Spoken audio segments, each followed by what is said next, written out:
Today's Metro News television forecast is brought to you by Lou Wendell Marine Sales. We sell family fun.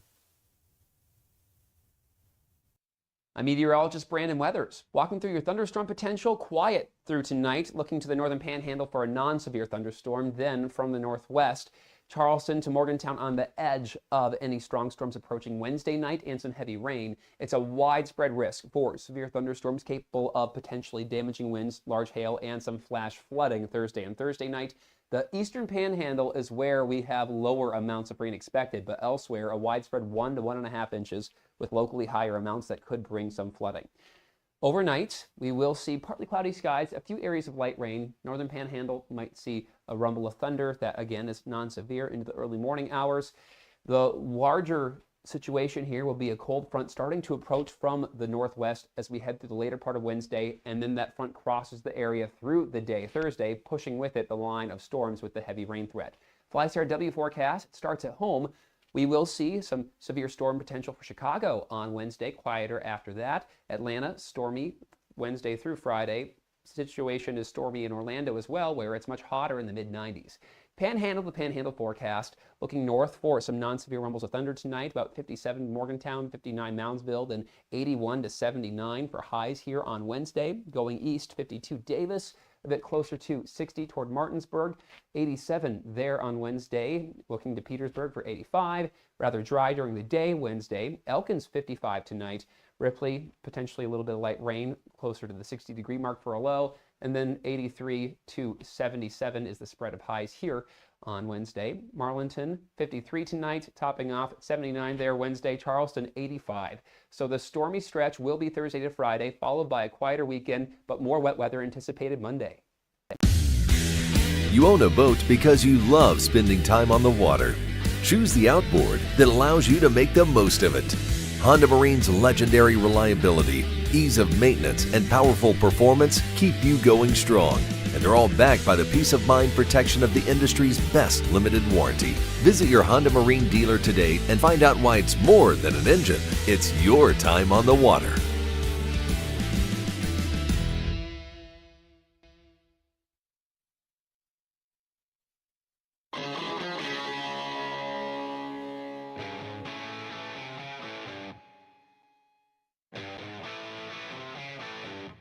This is Metro News Hotline, presented by Salango Law.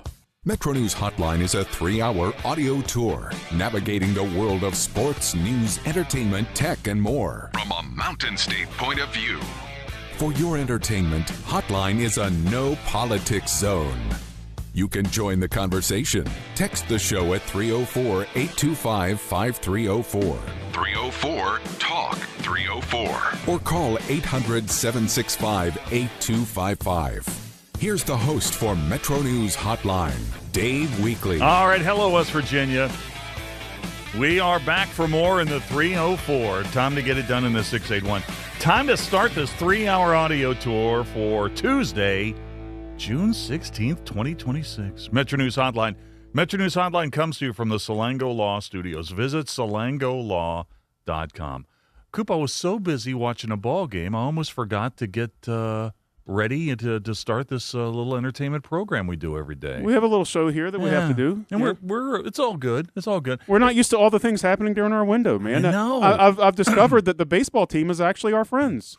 Yes. You know, yes. I mean, the basketball team kind of leaves us high and dry. The football team never has any love for us at all. You know, they even wait till after 6 o'clock to make sure that we don't get a drop from them. Baseball team, though, they must know we like baseball. You know what? In 13 years, there must have been at some point in 13 years of this show where the football team was playing in our window, right? Maybe there had possible. There's probably been like a bowl game. Like an afternoon bowl game on like a Tuesday afternoon or something like that at some point. I'm sure there was something at some point that and I can sort of remember, you know, maybe there being some stuff where we had some people in air and I can't remember. But yeah, I think so. Let's see. WVU is winning the baseball game at the College World Series, bottom of the third, 2-0. Mountaineers with a couple of 2-out knocks to take that 2-0 lead. So we'll keep you updated on this elimination game. This is high drama, man. You got to win game. 3 in a row. This is about as high drama as it gets. Yeah, there you go. Did you hear me talking to Dave Allen about how I love the organist at the ballpark? I heard you, but I wasn't listening. Okay. That's fair. That's fair.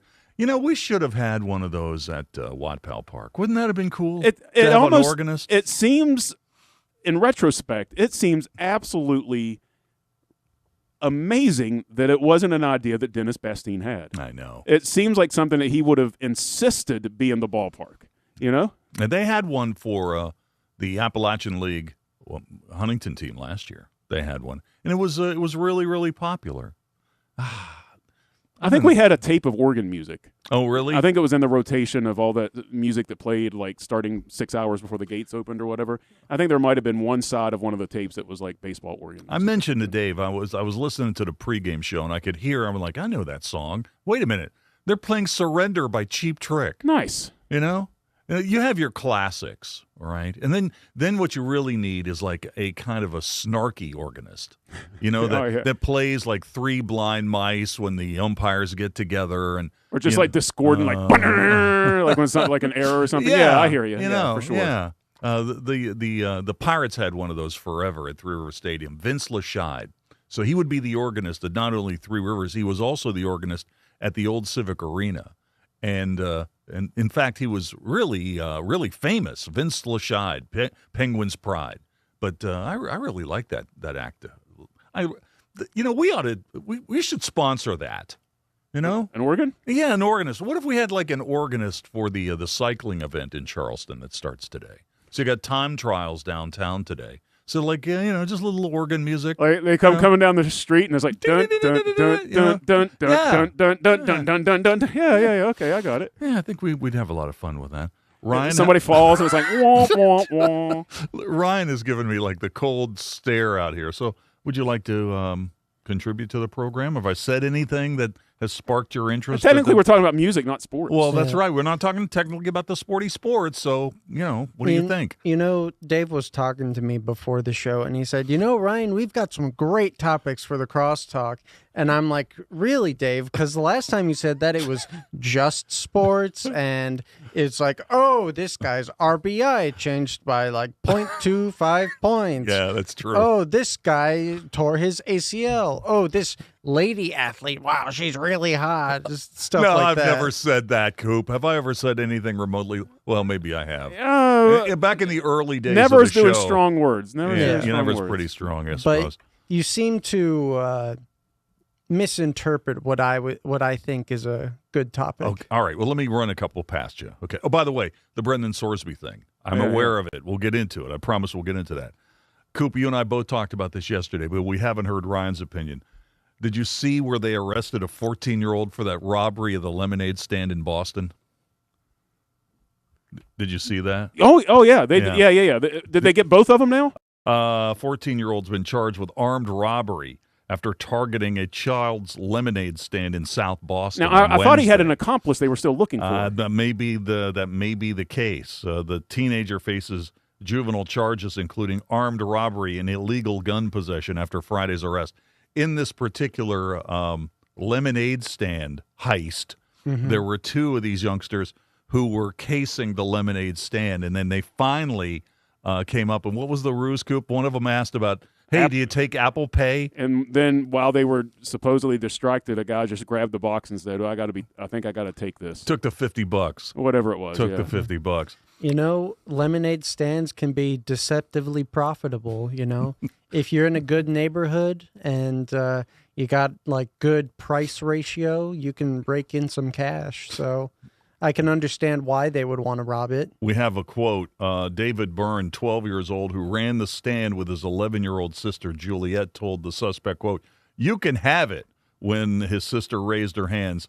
I was just like a little annoyed, David told CBS News, adding that kids really shouldn't have guns. The stand is back open.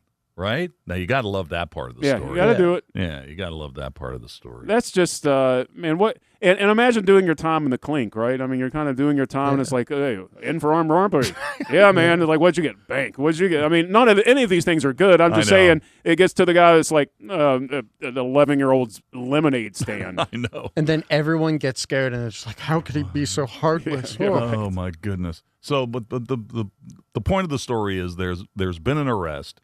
Everybody's okay, and the lemonade stand is back open. Nice. So there you go. I just had a cup of lemonade. Okay, here's another one for your approval, Ryan.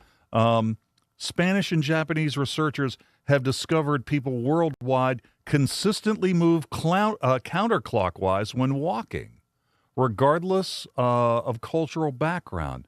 You know, I think that's pretty accurate. Like when walking well, in say a when circle? when you go into a park and you see like a trail, you have a tendency to go to the right rather than the left, and you walk in a counterclockwise motion. And Coop, isn't that the way when you're running track, the way it's laid out is counterclockwise as opposed to the other way. And so why do we do that? Well, why do we do that? I think that there's been studies done that shows that like you could actually eliminate all left-hand turns. There's like a way to do that, and it would actually be more efficient. So maybe that's something in our subconscious that is seeking out that same pattern recognition. Yeah. You know what they say, Dave? 2 wrongs don't make a right, but 3 rights make a left. That's correct. That is correct. And 4 rights make a square. Yeah, most subjects favored counterclockwise movement immediately, not gradually.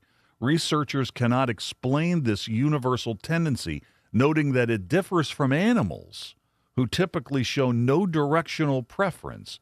Experts suggest the findings could impact understanding of crowd behavior and emergency evacuation planning. So we have a tendency as human beings to go counterclockwise instead of the other way, which is kind of unusual. Now, the big question for this is, how does this affect the stock price? No, you got that right. That's the most important thing. Coop, do you remember on the Andy Griffith Show, Ernest T. Bass? Yeah. Okay. Do you know who Ernest T. Bass is, Ryan? No. Have you ever watched the Andy Griffith Show? No, that was before my It was time. before everything, right? Yeah. Okay. Before his dad was born. Yeah. Oh, Probably. Long time ago. Well, I read this story, and I thought this is exactly the kind of thing that would happen to Ernest T. Bass. His name is Victor Rivas, 40 years old. He was bitten by an alligator during a police chase, but kept running after his arrest. So this happened in Louisiana, which is really no surprise if you hear this story. So it's just north of Florida. The pursuit began on Sunday when troopers received reports of reckless driving on I-10 in Jefferson Parish. His Toyota Supra hit a concrete barrier and suffered a tire blowout. Officers found the vehicle. They stopped him, who showed signs of impairment. I told you, this is like Ernest T. Bass. He fled from jumping from the elevated interstate into swampland below. They later spotted him walking on Highway 61, but he escaped again into a swampy area where he was attacked by an alligator. Despite his wounds, he continued fleeing until officers captured him using drone technology. He faces charges including driving while intoxicated, resisting arrest, hit and run, and careless driving. Now, isn't that the kind of thing that happens on a TV show? It does sound a lot like a TV show. Doesn't that sound like something that would have occurred in The Hangover? Yeah. Right? Yeah. Where like you're being chased by authorities, you wreck the car, they take you into custody, you leap off the interstate into a swamp where you're attacked by animals, escape the animals, and then continue on until you're spotted by drones and then recaptured. Yeah, the only thing missing is like the swamp native person that you team up with for a little while to whatever the rest of the plot is before you get caught again. You know, whatever happened in the middle there where you meet the swamp person and you go on some adventure, right. You know, maybe it's Kathy Bates or something. I don't know.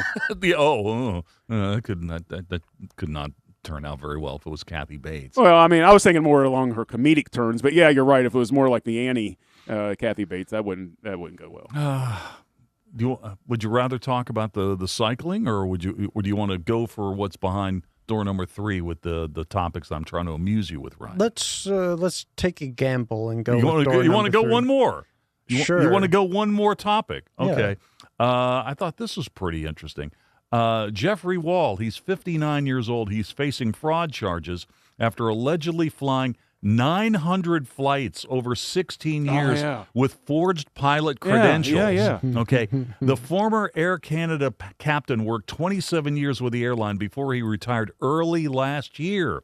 He never got the pilot's license he needed to capture to captain Boeing 767s, 777s, and the 787 carrying passengers. The false credentials were discovered during a routine evaluation in Toronto in March of last year, prompting an investigation. He earned millions in salary while flying tens of thousands of passengers without proper certification, according to the cops.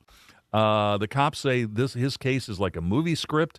He faces charges including fraud of over $5,000, uttering forged documents, and public mischief. Air Canada maintains safety was not compromised, citing mandatory training requirements.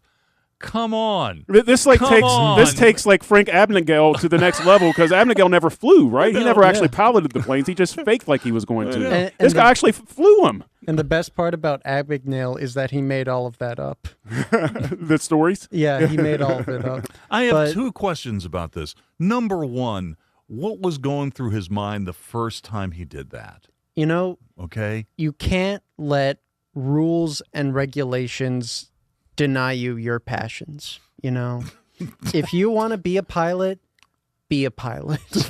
To fly 787s without a license. There's a very similar story from a few years back about a doctor who, like a surgeon, who performed like hundreds of surgeries successfully. And then, like, they were giving him, like, a commendation or an award or something. And while they were giving it to him, they discovered that, like, he didn't have a medical license. And so, like, they were like, man, we can't give you this award. We have to probably arrest you, too. You know, there was, when I was a kid, I was really into Microsoft Flight Simulator, which I think is still around. Everybody was. But you know, there has always been this vein of people that if you played that on like the fully expert level, that you could actually learn to fly a plane. And I throw a flag on that. I don't think that that's true at all. My brother can fly a plane. Well, he probably took actual flying lessons. He did. Probably wasn't from Microsoft Simulator. Yeah, he actually did. Yeah, he took some lessons. But the 2 questions I have is, what was going through this guy's mind the first time he got into the cockpit to fly like a gigantic Boeing plane and thought, I'm going to get away with this. I'm actually going to fly this plane with a whole bunch of passengers. Would you fake like a heart attack or something if you since you have a co-pilot, like, you better take over here, like if you like choked up? I don't know. And then my second, and I actually have a third question. My second question would be, was there a point after he had flown the plane like 500 times, is like, you know what? I'm just going to get my license. And how many hours do you need to actually pass? I mean, couldn't they went ahead and given him his license? I'm going to get my license. And the third question would be, at some point after he retired last year, he probably thought, I'm good to go, right? I got away with this. I made over 900 illegal flights. I'm retired. You know what? I'm just going to buy a boat. Aren't they having a hard time finding enough pilots these days? I mean, maybe they should bring him out of retirement. When he got arrested, there was probably a comment like, "Did you see my safety record? Yeah. Look at my safety record." You know, I've got 2 questions. One, do you think he got a thrill out of knowing that so many lives depended on him? Oh, I'm sure. And second, did you say you had a brother? Yeah, I have a brother. So there's like a second weekly out there? Yeah, man, absolutely. Oh, yeah. God. Oh. All right, Ryan, here's the question. They call him bi-weekly. Yeah. Oh, that was, you know what? I've never heard that. That's actually really clever. Okay, Ryan, here comes the question of the day. Mm-hmm. All right. So, Coop, have you seen the question of the day? I have. All right. So the question of the day is, it was on this date in 1978 that the movie Grease premiered nationwide. Everybody has a favorite soundtrack, right? So the question of the day is this, and it's sponsored by Salango Law. What is the greatest movie soundtrack or movie musical of all time? What is the greatest movie soundtrack or movie musical of all time? To respond, you can text those in 304-TALK-304. 304-8255-304. You can tweet me. I'm on Exit Weekly, WEEKLEY, one word, 3 E's, WEEKLEY. And we already have some tremendous suggestions. Well, actually, they're answers, not suggestions. They're answered from some of our incredibly intelligent listeners / victims. You really had to struggle with that compliment, didn't you? I kind of did. Have you got one? Give me some time to think about it. All right. Because that's a loaded question. Well, you know the text line, we'll look forward to your answer. I've recommended it on this show before. I really like Julie Traymore's Across the Universe. It's all Beatles songs. Oh, yeah. That's really, really good. That's a good one. All right, Jeff Jenkins is here. He's watching the WVU baseball game. The old Gold and Blue looking so good today, Jeff. Yeah, looking good. Montesta's getting good. Looks really good on the mound. They're up 2-0 here in the fourth, and they've got Guzman on third after he stole a couple of bases.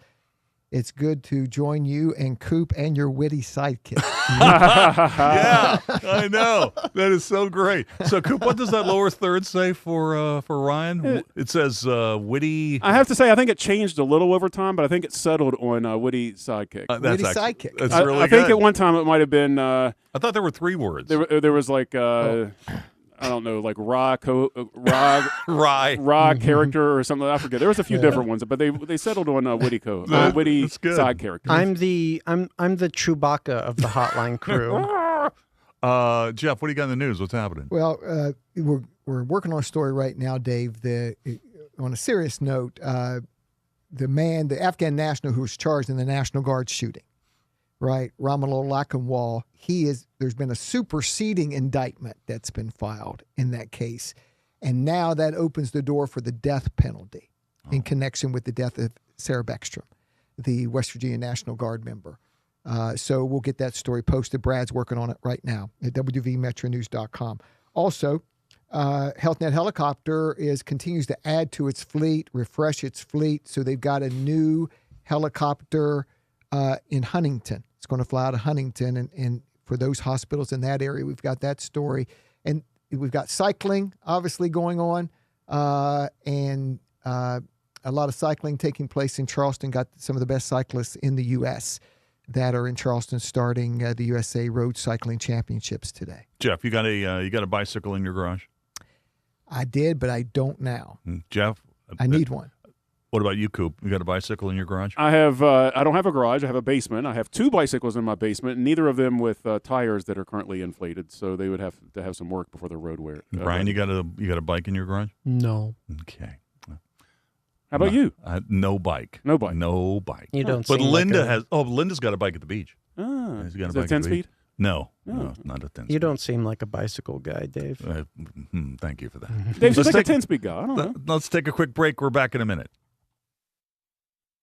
After my wife died, I felt like I lost everything, including my love. Nasal obstruction, stuffiness, blockage. Is it allergy? Is it sinus? A lot of times it may be both. The WVU Medicine Sinus and Allergy Center is a clinic where we house all specialties that take care of allergies and sinuses together. You name it, we have it. It's one-stop shopping. Anything ENT that needs done for the citizens of West Virginia, we can provide that care. Sunshine, open roads, and a new Toyota from Dan Cava Toyota World. Lease an all-new Camry for as low as $398 a month. All new Tundras now up to $8,000 off. All new Tacomas now up to $4,500 off or lease as low as $399 a month. $7,500 off the new BZ or 0% financing for 72 months. We've got a Toyota for you at Dan Cava Toyota World in Fairmont. Shop the world. If it matters in West Virginia, it's being talked about here. I always said I was going to move to a mountain in Tucker County, but probably going to put a data center on it, so I got to find a new plan. Oh, you did not. Oh, I did. Told you I was a little grumpy today. Oh, man, you got some zingers today, Dave. I love it. Join Dave Wilson and TJ Meadows Monday through Friday for Talkline. Available on mobile, Roku, Fire TV, smart TVs, and online at WVMetroNewsTV.com.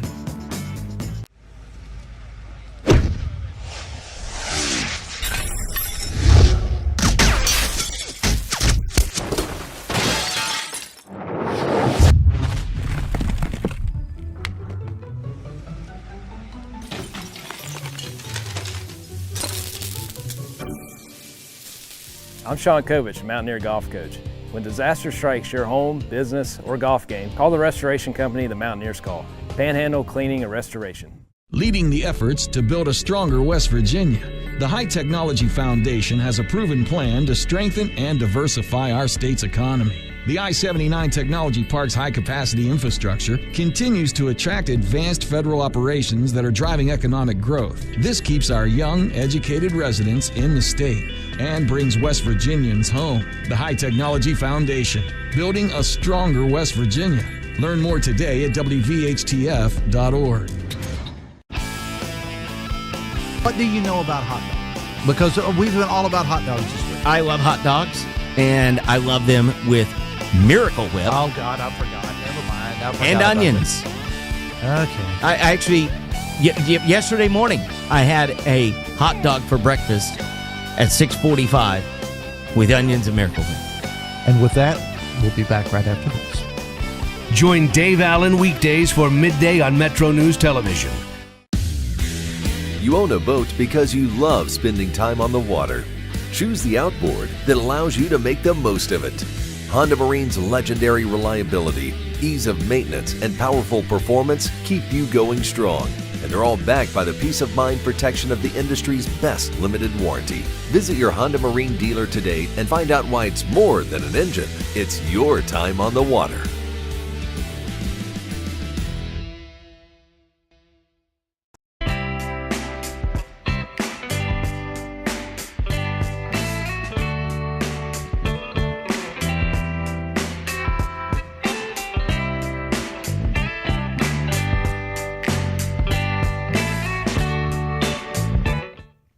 Today's Metro News Television forecast is brought to you by Lou Wendell Marine Sales. We sell family fun.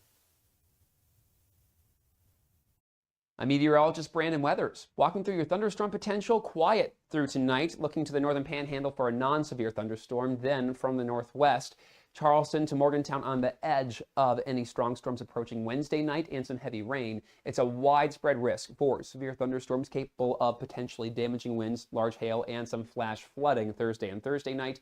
The eastern panhandle is where we have lower amounts of rain expected, but elsewhere a widespread 1 to 1.5 inches with locally higher amounts that could bring some flooding.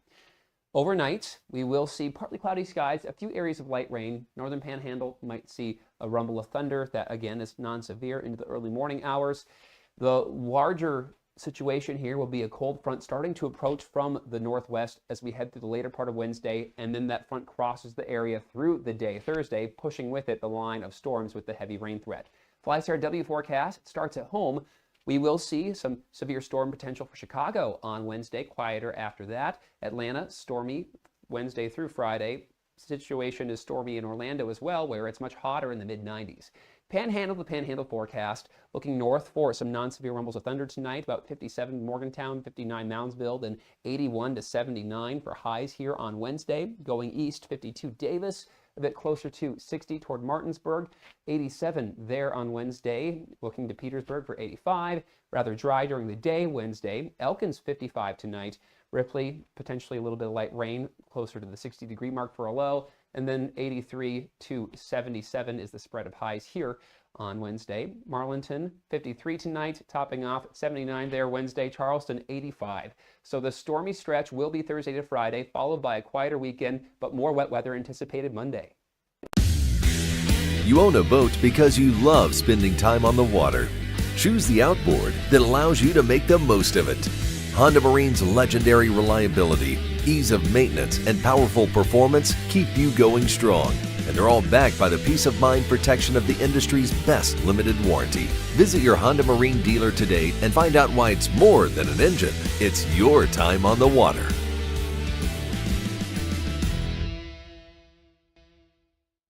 Stay connected to what's happening today in West Virginia. What about this and what about that? And it just went back and forth. And I was just the guy reading the text. Okay, so what's your take on the whole thing?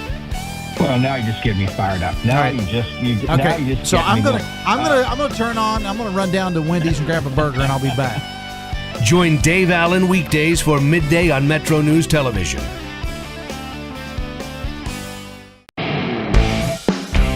The conversation starts long before the game. He doesn't do this to other guests, but every time I'm on here, he creates distractions. Disrespectful. With his phone. I mean, I have to have the phone on in case Pete Thamel breaks another story.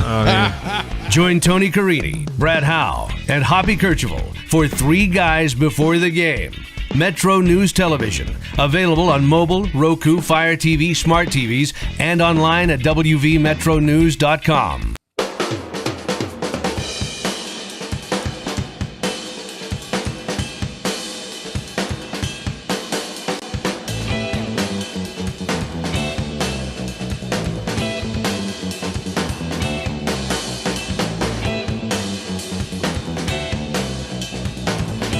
All right, welcome back. 26 till the hour. We will get into the sound of sports here in just a minute. At the top of the 4 o'clock hour, Dave Bryan will join us from Steeler Depot. Coop, you think the Steelers have any interest in Brendan Sorsby? What do you think? Who's going to I don't know. I know whose fantasy team he'll find his way onto. You might draft him first round just to make sure you stack your roster with that guy. Well, Rashee Rice got out of jail today. Did you see that? Oh, there's another one, man. So your backfield is set. I'm just, I'm all about value on my team. But I don't think what do I really know? But will anybody gamble a first-round pick in the supplemental draft to take Sorsby? I mean, little chatter about maybe Arizona might be interested. I guess that I'm. College football season was a long time ago for me, man. I know. So was he any good? I mean, he's pretty good. Like, is he a first-round pick? I mean, I didn't know that he was that kind of chatter. Man, they think there's a lot of good QBs that are going to be available in this year's draft, but Sorsby would be right in the middle of that. I mean, we're talking Sorsby was likely in amongst the top 5 highest paid college players for the upcoming season. I guess my next question, would there be a similar athlete that you could get to help your team who doesn't have a gambling addiction problem? Yeah, that's a good question. Because gambling addiction problem in professional sports, generally speaking, doesn't go well. Yeah, that is true. The other thing is, just because he's available for the supplemental draft doesn't necessarily mean that the NFL's not going to do something. Yeah. Okay? I mean, they have it's not a right to play in the league. And the NFL, I mean, as much as people will throw the league around a little bit every once in a while, they actually have rules. Yeah. And they actually adhere to them a lot of the time. Yes. I mean, he would probably have an easier path to the league if it was domestic violence instead of gambling. Sure. You say that in jest. Not really. Not I mean, really. it's one of the sad facts about the National Football but they League. have rules about gambling Of course they do, yeah. Way more than college sports. Hey, well, let me ask you this. I mean, all this stuff that went down with Sorsby. Now, he never played for Texas Tech. We're kind of painting Texas Tech as this awful villain that tried to change the landscape of college football. And maybe there might be some truth to that, but the guy never played. It was the video. Right? It would have been fine if it wasn't for the video. But what about these other schools? Cincinnati is basically skating on all this stuff. No, right? I agree with you there. They knew he was gambling. Yeah, I agree with you you there. He played for them. For sure, I agree with you there. The other schools that were – well, this is all part of like the wink nudge that is college sports, right? Right. I mean, the only reason this is a big deal is because he got caught. Yeah. Are you telling me there's not other players doing this in college sports right now? Hey, here's one more thing. You think Utah's the only team that wants to get out of the Big 12? They got company now. Yeah, right. Okay? Right. They got a little bit of company. The WVU game, 2-0. West Virginia continues to lead Troy. Bottom of the 4th, the Trojans have a runner on third with 2 outs. So we'll see what happens here.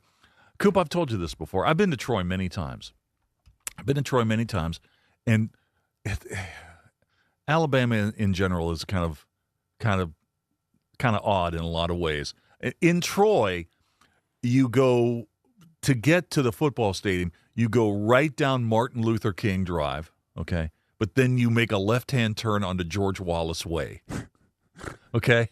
So that's kind of what we're dealing with in Troy, right, Alabama. Right. Okay.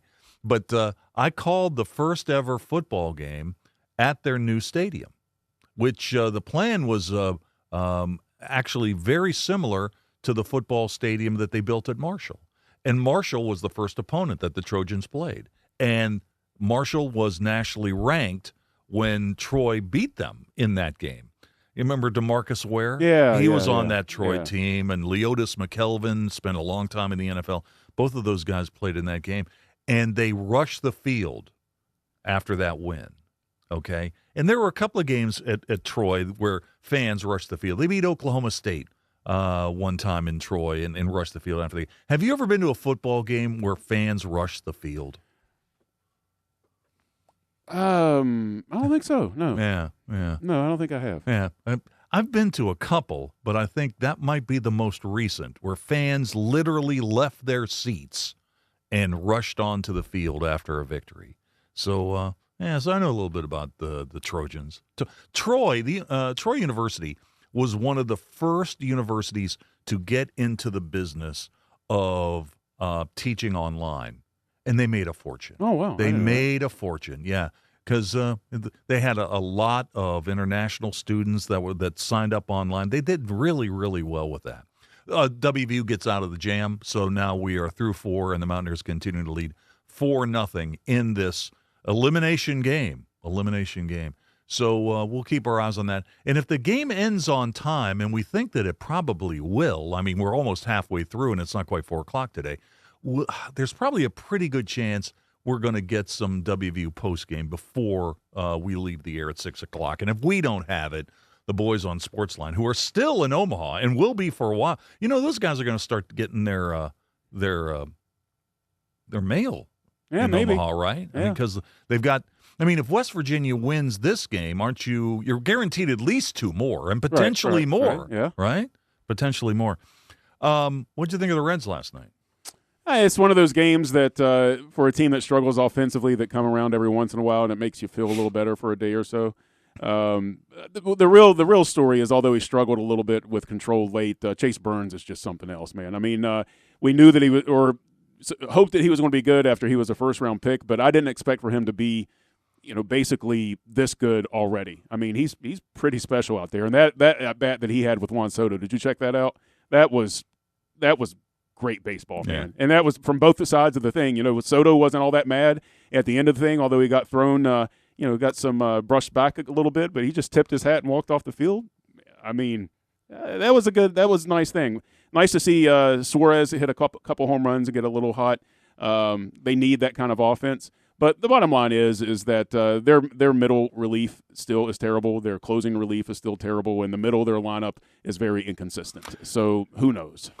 If you're a Mets fan. Oh, well, the Mets are a train wreck. Or if you are the Mets front office, thank goodness for the Knicks. Yeah, right. Because the parades tomorrow, nobody's talking about the Knicks. That was a total embarrassment last night. Oh, it was so bad. Not only was it a badly pitched game, they're very just they kind of field lackadaisically. They don't pay a lot of attention. They don't seem to have a lot of urgency to. And I mean, I know it's a long game. You can't play everything like your hair's on fire. But man, when you're one of the biggest payrolls in the league, $300 million plus, and you're playing so poorly, and you're in a not anything is unconquerable. I mean, if you play a little good baseball, even in the NL East, you can get into a wild card position or something. They don't seem like they have any interest in any of that stuff. They're just cashing checks and losing by 13 runs. That's crazy. I mean, did you think when the Mets put this team together that we would be talking about the Mets as sellers at the trading deadline? Because that's where we're at. Yeah, that is where we're at with this thing.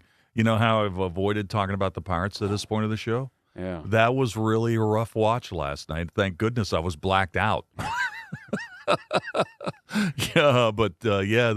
a lot of questions about that. How about who am I thinking of? The slugger for the Oakland A's last night, who took Kurtz.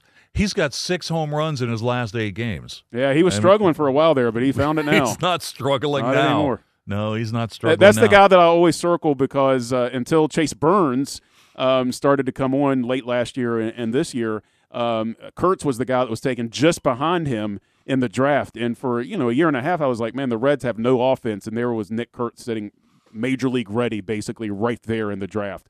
I'm not so mad anymore because Burns has been a great. So find. Suarez, I mean, he's been around the block and back.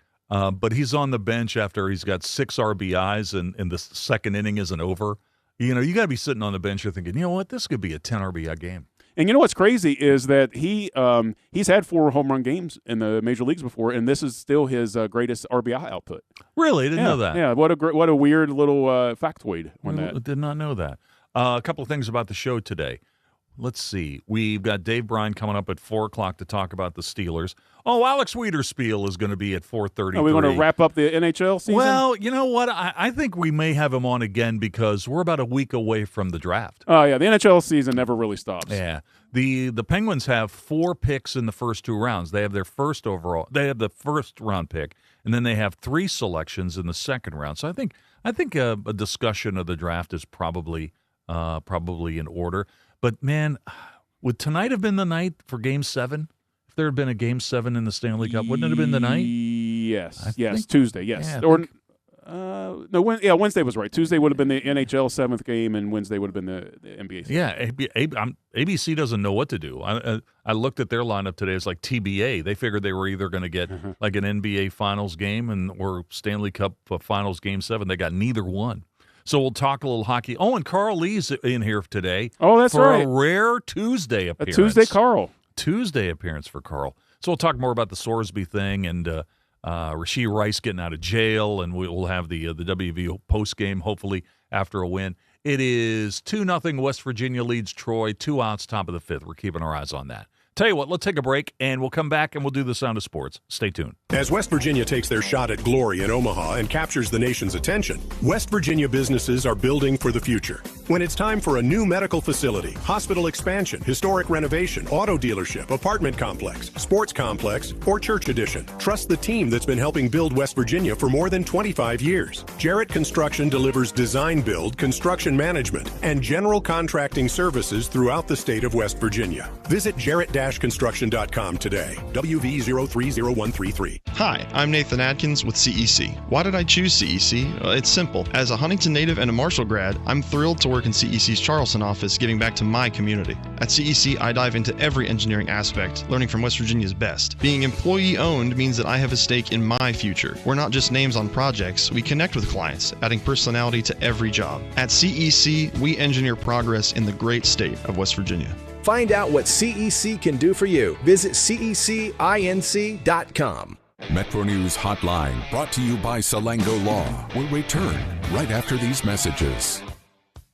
Sunshine, open roads, and a new Toyota from Dan Cava Toyota World. Lease an all-new Camry for as low as $398 a month. All new Tundras now up to $8,000 off. All new Tacomas now up to $4,500 off or lease as low as $399 a month. $7,500 off the new BZ or 0% financing for 72 months. We've got a Toyota for you at Dan Cava Toyota World in Fairmont. Shop the world. We're Panhandle Cleaning and Restoration, and we're gonna save you. We've got it down to a science, an absolute state of art. We do it all, restoration, cleaning, and reconstruction. When disaster strikes, just pick up the phone. We're Panhandle Cleaning and Restoration, and we're gonna save you. When you hired me, you were 29. You seemed like you were 50 when you were 29. You were running that thing like a 50-year-old man. All right, we got to go get some tape. Come on, get out of there. I think I've sort of always been 50, and I think I'm 50 now. Yeah, me too. That's me too. a great point. Join Tony Carini, Brad Howe, and Hoppy Kercheval for 3 Guys Before the Game. Metro News Television. Available on mobile, Roku, Fire TV, smart TVs, and online at WVMetroNewsTV.com. You own a boat because you love spending time on the water. Choose the outboard that allows you to make the most of it. Honda Marine's legendary reliability, ease of maintenance, and powerful performance keep you going strong. And they're all backed by the peace of mind protection of the industry's best limited warranty. Visit your Honda Marine dealer today and find out why it's more than an engine. It's your time on the water.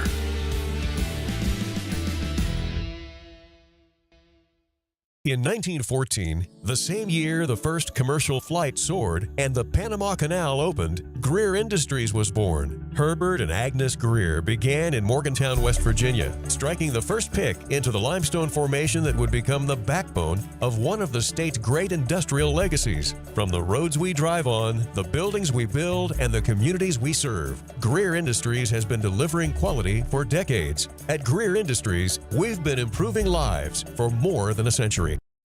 Longer days, warmer drives, and better deals at Dan Cava GMC. Hit the road in one of our new luxury GMC Acadias. Take your pick from our massive selection. Now up to $5,500 off select new Acadias and 3.9% for 60 months.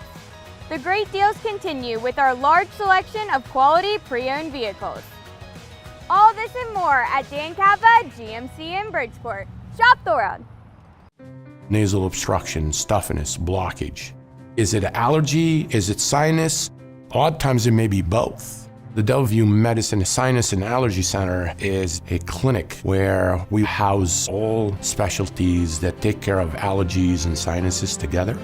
You name it, we have it. It's one-stop shopping.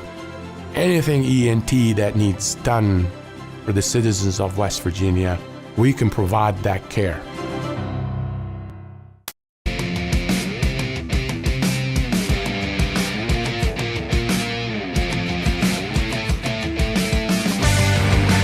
All right, welcome back.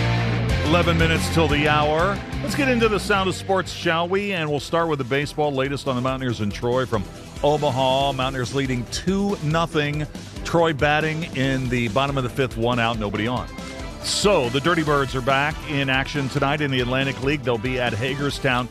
Last night in the majors in West Sacramento, a very rough night for the Pirates. Pounded by the A's 11-2. The A's, Nick Kurtz, 2 homers, 5 RBI. Both Jared Jones and Carmen Mojinski were both hammered. Kurtz's second homer of the game in the 7th, a 3-run shot, turned this game into a laugher. Well, here is Kurtz, the 7th man to bat in the inning. Kurtz is 2 for 3 with a walk and a home run in the second. Swings at the pitch, lifted in the air, out to left field. This one's going back. Valdez at the wall, and it's gone! Hang him up for Nick Kurtz, a 3-run homer, and the A's have blown this open 11-1. Kurtz now has 18 homers and 57 RBIs. Look out, your Don. The big man is coming for you. The A's, Jeff McNeil, also went deep. He knocked in 4. Jared Jones struggled, gave up 5 runs in 4 innings in his 4th start since coming back. Pirates are now under 500 at 36-37, and they've lost 8 of 10. Pirate skipper Don Kelly is getting heat for bringing Mojinski into the game in the 5th inning when the Bucks were already down 5-1. Yeah, well, especially in this ballpark. I mean, as you saw, they put up runs pretty quickly. They're in Carmen's last inning, and I think that being 5-1, and we had talked to Carmen about today him pitching. He hadn't pitched in 4 days, so and kept him at 3 innings there to we'll have a conversation and see when he'll be available to come out of the pen next.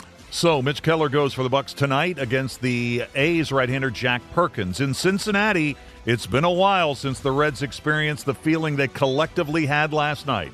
Reds steamrolled the Mets 12-0 a night when Gino Suarez flashed back to his old form, at least for the moment, with a pair of homers and 6 RBIs, and Chase Burns dominated on the mound. The die was cast early in this one as Suarez had 6 RBIs before the end of the 2nd inning, keyed by this grand slam.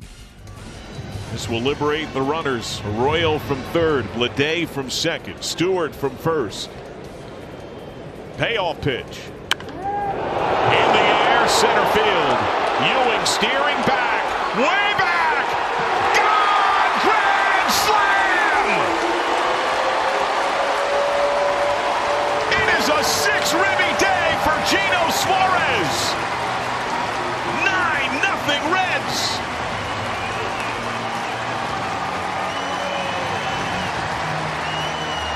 You talked about how when the summer months come, Gino starts to heat up. This is the Reds' most lopsided shutout in over 3 years. The Mets have already been shut out 8 times this year. Red starter Chase Burns struck out 7 over 5, and after the game he said he had it all working against the hapless Mets last night.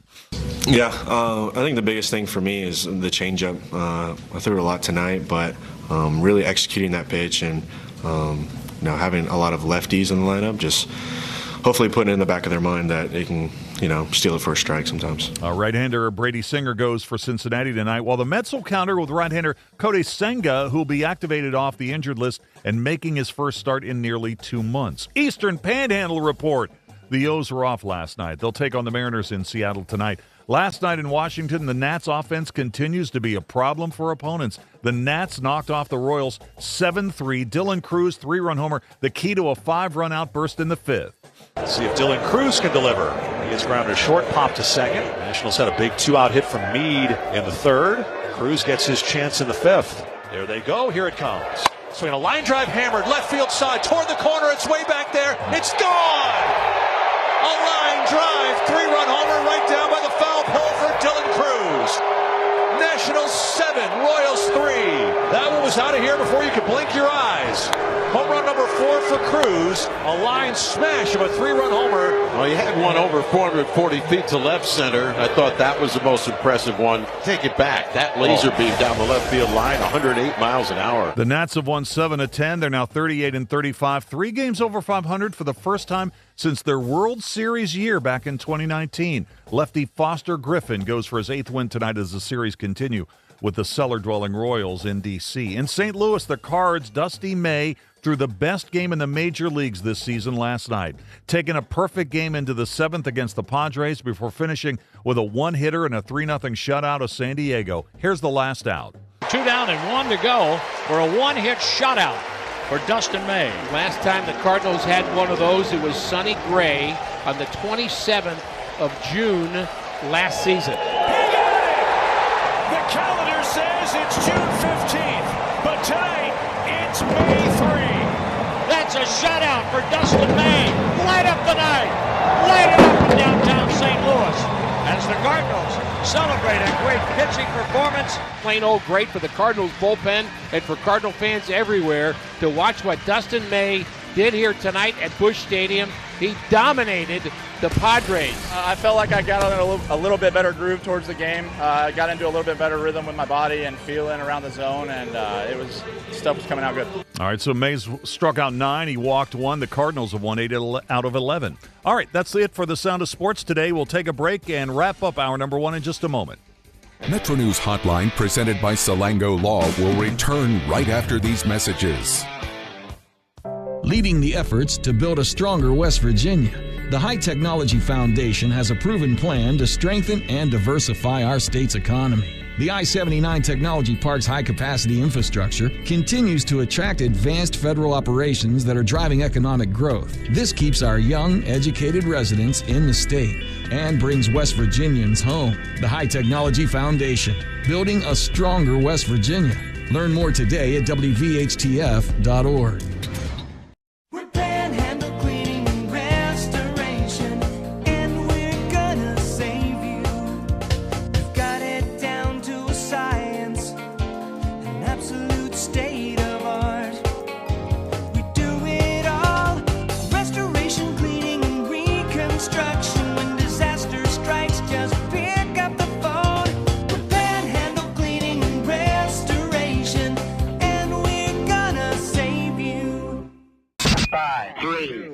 For your daily fix of sports in West Virginia, there's only one stop.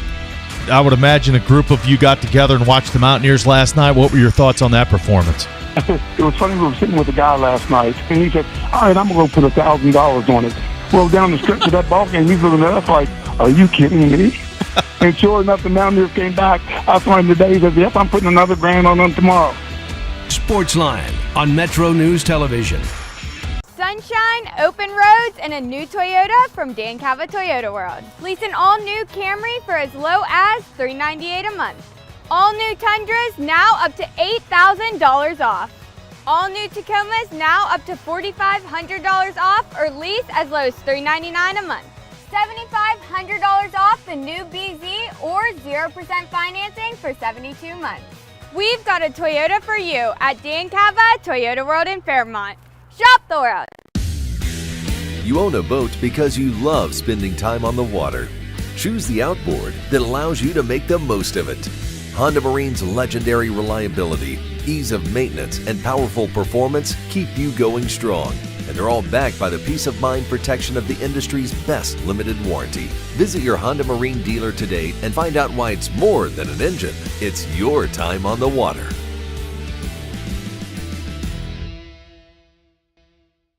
In 1914, the same year the first commercial flight soared and the Panama Canal opened, Greer Industries was born. Herbert and Agnes Greer began in Morgantown, West Virginia, striking the first pick into the limestone formation that would become the backbone of one of the state's great industrial legacies. From the roads we drive on, the buildings we build, and the communities we serve, Greer Industries has been delivering quality for decades. At Greer Industries, we've been improving lives for more than a century. Longer days, warmer drives, and better deals at Dan Cava GMC. Hit the road in one of our new luxury GMC Acadias. All this and more at Dan Cava GMC in Bridgeport. Shop the world. Download Metro News Television on your iPhone or Android. Search Metro News Television in your App Store. Create an account today to get alerts and watch all live and archived content. Download now.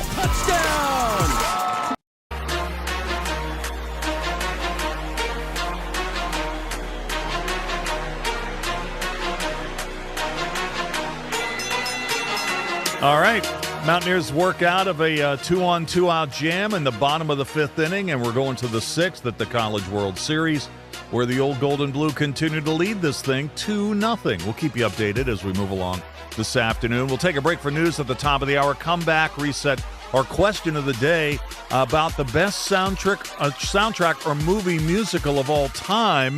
We'll talk some Steeler football, too. This is Metro News, the voice of West Virginia.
Today's Metro News television forecast is brought to you by Lou Wendell Marine Sales. We sell family fun. I'm meteorologist Brandon Weathers, walking through your thunderstorm potential quiet through tonight, looking to the northern panhandle for a non-severe thunderstorm, then from the northwest, Charleston to Morgantown on the edge of any strong storms approaching Wednesday night and some heavy rain. It's a widespread risk for severe thunderstorms capable of potentially damaging winds, large hail, and some flash flooding Thursday and Thursday night. The eastern panhandle is where we have lower amounts of rain expected, but elsewhere a widespread 1 to 1.5 inches with locally higher amounts that could bring some flooding. Overnight, we will see partly cloudy skies, a few areas of light rain. Northern panhandle might see a rumble of thunder that again is non-severe into the early morning hours.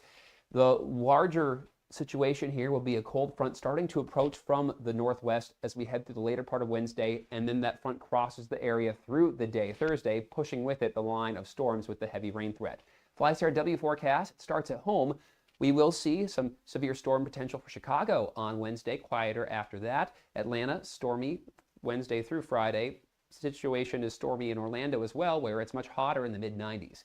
Panhandle to panhandle forecast, looking north for some non-severe rumbles of thunder tonight, about 57 Morgantown, 59 Moundsville, and 81 to 79 for highs here on Wednesday. Going east, 52 Davis, a bit closer to 60 toward Martinsburg, 87 there on Wednesday, looking to Petersburg for 85, rather dry during the day Wednesday. Elkins 55 tonight, Ripley potentially a little bit of light rain, closer to the 60-degree mark for a low, and then 83 to 77 is the spread of highs here on Wednesday. Marlinton 53 tonight, topping off 79 there Wednesday. Charleston 85.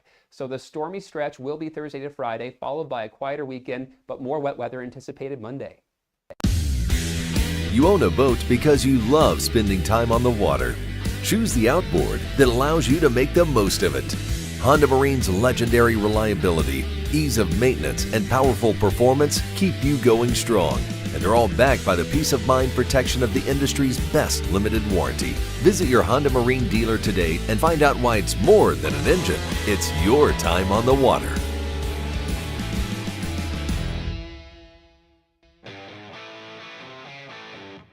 This is Metro News Hotline, presented by Salango Law. Metro News Hotline is a 3-hour audio tour navigating the world of sports, news, entertainment, tech, and more from a Mountain State point of view. Hotline is a no politics zone.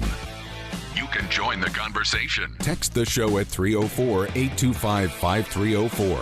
304-TALK-304. Here's the host for Metro News Hotline, Dave Weekley. All right, welcome back to the show. Hour number 2, how do you do?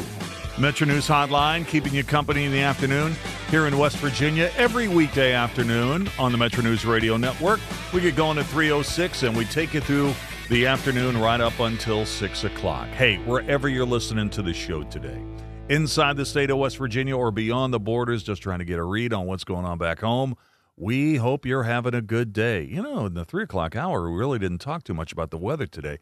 What a gorgeous day here in Charleston. I mean, come on now. Temperatures in the mid-70s, not that humid, and a perfect day for the Cycling USA time trials to begin. So if you're out in Charleston and you're running around, be aware. There's some bicyclists out there. Those guys are in such good shape. It makes the rest of us just look terrible, doesn't it? But so they'll be around all week, and so just be aware. But a beautiful day here in Charleston, and we hope you're out there enjoying it, or wherever you're listening to the show, you're doing okay. We've got a lot of stuff to get into in this particular hour, and the 5 o'clock hour, too.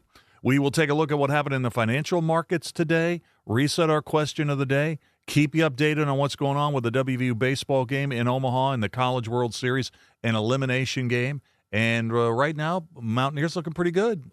Top of the 6th inning. WVU has a runner aboard with 2 outs, and they are leading the Troy Trojans 2-0. So pretty good pitchers duel. Not what people expected in this elimination game for both these teams, but that's what we've got. So we'll keep you updated on that. And as I told Coop right before we hit the top of the hour, if this game ends in time, we'll probably drop in and catch up with some of the post game of WVU after this one is over, win or lose. And they're making pretty good progress. As I said, we're in the top of the 6th inning right now. Dave Bryan from Steeler Depot is going to be here. in just a matter of moments. Bottom of the hour, Alex Wiederspiel, our Metro News Hockey Insider, is going to drop by. We didn't get a seventh game in the Stanley Cup Finals, but we had a pretty entertaining season. So now what's up for the Pens? Is this the beginning of something big for Carolina? And it's time to start thinking about the NHL draft, which is just a week away, and the Penguins have all their picks. In fact, they have more than their allotted picks. They have 4 selections in the first 2 rounds. They have their first-round pick, and then they have 3 selections in the second round. So what's Kyle Dubas going to do with those picks in the second round? They're going to package those up, be part of a trade? You know he likes to make those trades. So we'll talk a little bit about that and some other hockey topics with Alex when he joins us. And in the 5 o'clock hour, Carl Lee's going to be with us. Carl normally comes in the 5 o'clock hour on Monday, but he was traveling yesterday, so he'll join us in the 5 o'clock hour, talk about the Brendan Sorsby situation and a little bit more as we move along towards the end of the program today. Let's go ahead and get this thing started, and we'll begin with what happened in the financial markets today, where the Dow was up again. New all-time high on the Dow, just below 52,000. I mean, literally just below it. At 51,999, up 328 points today. S&P 500 was down nearly 0.6%, losing almost 43 points today, 75.11. NASDAQ, that was the big percentage loser today, down 1.1%, losing 307 points. NASDAQ closing at 26,376. Amongst stocks of local interest to West Virginia that were big percentage gainers or losers today. And we had a couple of movers. Caterpillar was up almost 2% today, gained $18.05, $951.98 at the close today. Conversely, Halliburton was down 2.5%, lost 97 cents, 37.22 at the close today. Home Depot was up 2.1%. Tacked on $6.92, $336.74 at the close, 4 o'clock Eastern time straight up. In the energy space, as you might imagine, oil down again, 4.7%, lost $3.79. WTI on the NYMEX closing at $76.96. Nat gas went the other way. It is currently up 3%, tacking on a dime to the good side, $3.24 per unit at the moment. And what about the crypto space? Yeah, crypto has been just crazy. Down today, down 1.3%, down almost $900. Bitcoin closing at $65,605. Here's our question of the day. Question of the day, and it's sponsored by Salango Law. On this date in 1978, the movie Grease premiered nationwide. So the question of the day is, what is the greatest movie soundtrack or movie musical of all time? What is the greatest movie soundtrack or movie musical of all time? To weigh in on that, the text line here is 304-TALK 304, 304-8255-304. I'm on Exit Weekly, WEEKLEY, one word, 3 E's, WEEKLEY. And we have got some tremendous responses to this. Matthew on X. Dave, in 1978, the movie Grease depicted life in 1958. If it was made today, it would depict life in 2006. The soundtrack for the movie Say Anything from 1989 with John Cusack is one of my favorites. Jennings weighed in with this, The Last Waltz by the Band. Man, what a great response that is. And when you think about the movie that was filmed by Martin Scorsese of the last performance by the band. Of course, the band, it was supposed to be their last performance, and it was Robbie Robertson's last performance with the band, but the band with Levon Helm did go on. But, I mean, the people who were in The Last Waltz, Neil Young and Joni Mitchell and Neil Diamond and Dr. John and Muddy Waters and Eric Clapton and Van Morrison and Bob Dylan, it just went on and on and on. That's a really good answer. Let's see. Matt, listening out in Utah, says, Harold and Maude. Thankful that Cat Stevens finally released the soundtrack just a few years ago. And Bananas for WV. Dave, The Sound of Music is my favorite. The hills of West Virginia are alive with the sound of music. Pick any hill you want and spin around, Dave.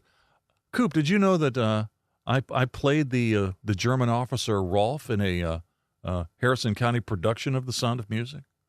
Were you aware of that? I don't think I did know that. And I don't think many people know that. So I do know that. I do know that show pretty well. Well, let's see. Speaking of soundtracks, let's see what Dave Bryant's got to say, and let's talk some Steeler football.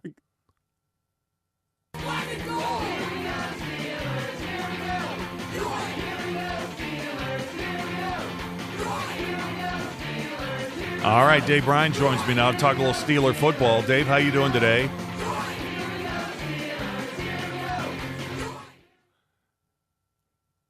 Hey, we got you, Dave?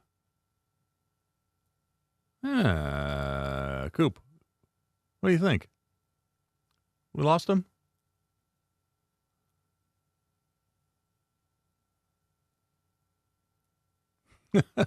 Well, we had some problems with Dave on Zoom, and so I called him on the phone, and for some reason the phone line's not coming through, I guess. Oh, really? Okay. Well, one of the things I want to know about Dave Bryan and Steeler Depot is what is their take on the Brendan Sorsby thing? Check and give him a stand there. Dave, are you there?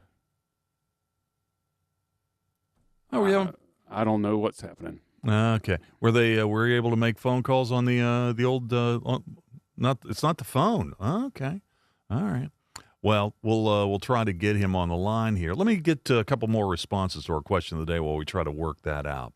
Question of the day on the anniversary of the day that the movie Grease premiered nationwide in 1978. Question of the day, and it is sponsored by Salango Law. What's the greatest movie soundtrack or movie musical of all time? We have had a bunch of responses to this. Rob Reel, the morning man on 96.1 Superstar Country. He's here in the building. He goes, Dave, Grease is the most universally successful soundtrack of all time. Every song on the soundtrack is sing-alongable. The box office, the home video, and the longevity make it the winner. He gave me some others. Little Shop of Horrors. Oh, yeah, that's a good one. Number 2, the original Disney's Aladdin. Yeah, that's a really good example. Really good example. By the way, Mountaineers just opening up a can on Troy. It's now 5-0 in the top of the 6th inning. And he put South Park, bigger, longer, uncut. Those are all really, really good answers. We get a couple more here. Old School 58 on X. Dave, the answer to the question. What's the greatest movie soundtrack or movie musical of all time? Dazed and Confused, set in my high school graduation year, 1976. The Groot King. Hey, Groot King, we haven't heard from you in a while. Thanks for weighing in on this. Question of the day, I don't know many soundtracks from start to finish as a whole could beat The Greatest Showman. That's a pretty good one as well. All right, let's try and see if we got Dave Bryan from Steeler Depot on the line. Dave, how you doing? Dave, can you hear me now? I got you, brother. I got you. All right. Sorry, I'm causing a whole bunch of problems today. You're not. Hey, dude, you're not the first one in my life. You won't be the last. It's all good. There you go. Hey, man, let me ask you, Brendan Sorsby, anyone? What do the Steelers have to offer for Brendan Sorsby? What do you think? I tell you, it is an interesting conversation. It's funny to see how this has gone back and forth. A week ago at this time, we were all thinking that he was, going to be returning, thanks to the judge ruling on that. And then the fallout since that. Now it looks like he's obviously going to declare for the supplemental draft in July.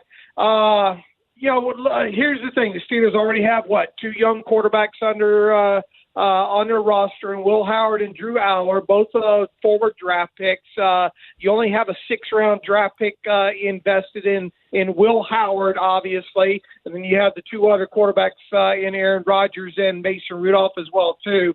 I'm not buying the hype, Dave, that he's worth a 1st or a 2nd-round pick, or that he'll even draw as much. Obviously, we'll get the answer to that fairly soon. If the Steelers were to jump in on this, and I imagine there'll probably be a couple of teams willing to take a flyer, I would expect it to probably take a 2nd or 3rd round pick. The thing is, too, is this isn't going to happen until July. He'd be coming in off the street without without the OTAs and all like that.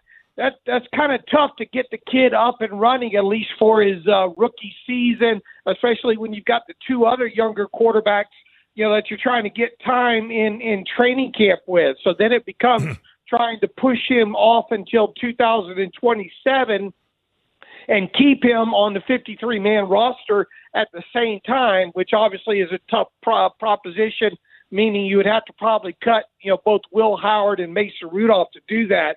I'm not saying it can't be done. If the tape tells the Steelers that, hey, this is a first-round guy, this is a guy that could be a franchise quarterback, then obviously you jump in and you've got to take that swing at him. But if your tape and your homework says this guy is not a bona fide first-round franchise quarterback, then I think you got to maybe pass on him. Well, a couple of things. We know that next week is the deadline for the supplemental draft, so that's why Sorsby had to make the decision when he made it.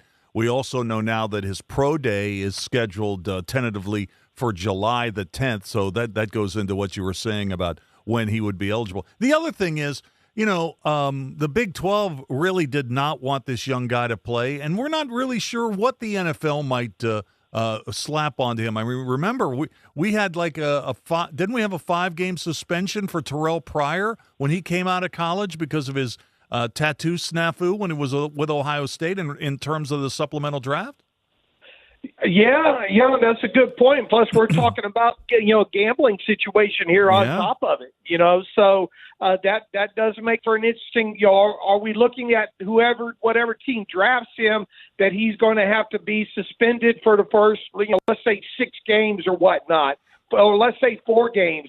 Well, then obviously he would go on the reserve suspended list. He would not count on your 53-man roster for that period of time. But then obviously once that suspension ended, then he would have to be activated to the 53-man roster. So that obviously does play a factor into it. Now, whatever team would take him in a supplemental draft would at least be able to have him throughout training camp, so they would be able to get that practice time in before the actual suspension hit there. But, yeah, there's a lot to take into consideration here. And in the short amount of time, I would imagine if the Steelers do have serious interest in him, they would indeed show up at that manufacturer pro day coming up. All right, a couple of things. When we have you on the show, Dave, I always have to ask you about connections between former Mountaineers and the Pittsburgh Steelers. Daryl Porter has been re-signed by the Steelers. What chance do you think he's got of making the roster? Yeah, and look, this is a guy they are familiar with already. He makes a lot of sense there. He he's been in Pittsburgh. He'll be kind of used to the surroundings when he gets there. I still think because of all the corners and safeties that they have on this roster, that's going to be a tough proposition for a kid like him to make the 53-man roster. Obviously, he's going to have to excel on special teams. You're going to have Danny Crossman, the new special teams coach, really banging the table for you at the end of the preseason here to get you on the 53-man roster. I think more realistically when it comes to Porter is a potential practice squad spot to start the season. And obviously they'll have 17 in total of those to work with because of the international player exemption that goes along with that. So I think realistically with Porter, barring injuries, he's going to be battling for a practice squad spot here. All right, got a minute here, but I did want to ask you about the Steelers signing linebacker Jacoby Windman. What's the chances that he's going to make the roster? That's another old friend, a guy that we're familiar with, a guy, former undrafted free agent that's already spent some time in Pittsburgh. I think the good thing with him is he's kind of already, we've seen a little bit of his preseason tape in the past that he is a good special teams player. And once again, when you're talking about a guy like him that would potentially be either like a 5th inside linebacker on the roster, you've got to be great on special teams. So even though I think he's still a long shot to make the 53-man roster, I would put his odds slightly higher than a guy like Daryl Porter. But when the long and short of it, I think is both Windman and Porter are more likely candidates to be a week 1 practice squad player. All right, got to leave it there. Dave, thanks for coming on the show. Oh, by the way, Alex Kozora with a good nugget on Windman. When he was playing for the Carolina Panthers, he was the first player in NFL history to be flagged for a hip drop tackle. That's a good nugget. That's a really good nugget. Is. Hey, Dave, thanks for coming on the show, man. I do appreciate it. All right, we'll try to have a smoother operation next week. I'll get myself in training camp mode here. Have a great week, Dave. Count on it. Count on it. All right, let's take a quick break. The entertainment report is coming up next. Stay tuned. Practice lead in West Virginia. Hi, I'm Matt Bainbridge. I'm a principal with CEC and the survey practice lead in West Virginia. My journey with CEC started as a staff consultant in 2014. From surveys to well pad design, CEC has nurtured my growth. In 2015, they empowered me to build a remote sensing group, providing the resources to get the job done. The best part is with CEC's support, my career and retirement plans are secure. At CEC, we engineer progress in the great state of West Virginia. Find out what CEC can do for you. Visit cecinc.com. As West Virginia takes their shot at glory in Omaha and captures the nation's attention, West Virginia businesses are building for the future. When it's time for a new medical facility, hospital expansion, historic renovation, auto dealership, apartment complex, sports complex, or church addition, trust the team that's been helping build West Virginia for more than 25 years. Jarrett Construction delivers design build, construction management, and general contracting services throughout the state of West Virginia. Visit jarrett-construction.com today. WV030133. Don't forget about our podcast. Check out your favorite podcast provider or simply go to WVMetroNews.com and click on the podcast link. This is Hotline, presented by Salango Law on Metro News, the voice of West Virginia. Nasal obstruction, stuffiness, blockage. Is it allergy? Is it sinus? A lot of times it may be both. The Delview Medicine Sinus and Allergy Center is a clinic where we house all specialties that take care of allergies and sinuses together.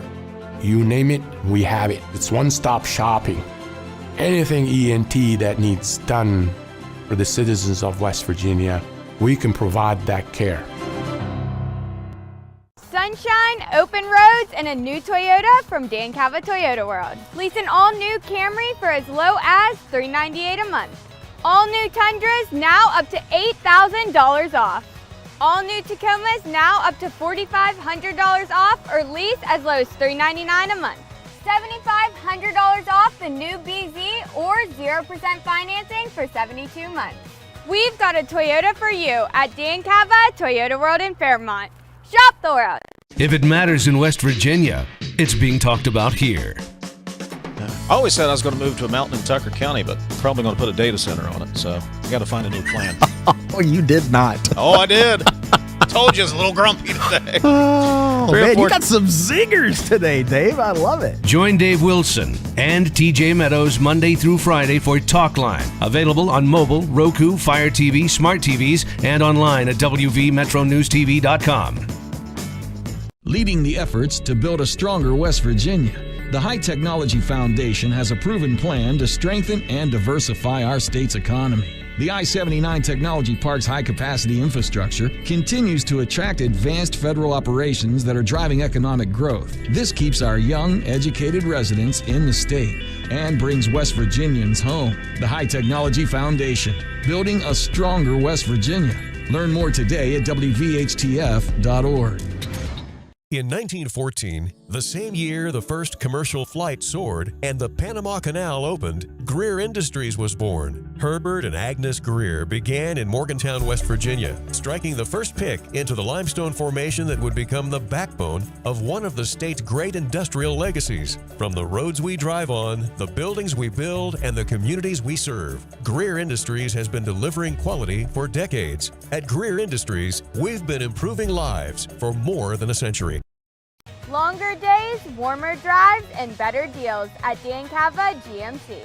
Hit the road in one of our new luxury GMC Acadias. All this and more at Dan Cava GMC in Bridgeport. Shop the world. Download Metro News Television on your iPhone or Android. Search Metro News Television in your app store. Create an account today to get alerts and watch all live and archived content. Download now. You own a boat because you love spending time on the water. Choose the outboard that allows you to make the most of it. Honda Marine's legendary reliability, ease of maintenance, and powerful performance keep you going strong. And they're all backed by the peace of mind protection of the industry's best limited warranty. Visit your Honda Marine dealer today and find out why it's more than an engine. It's your time on the water.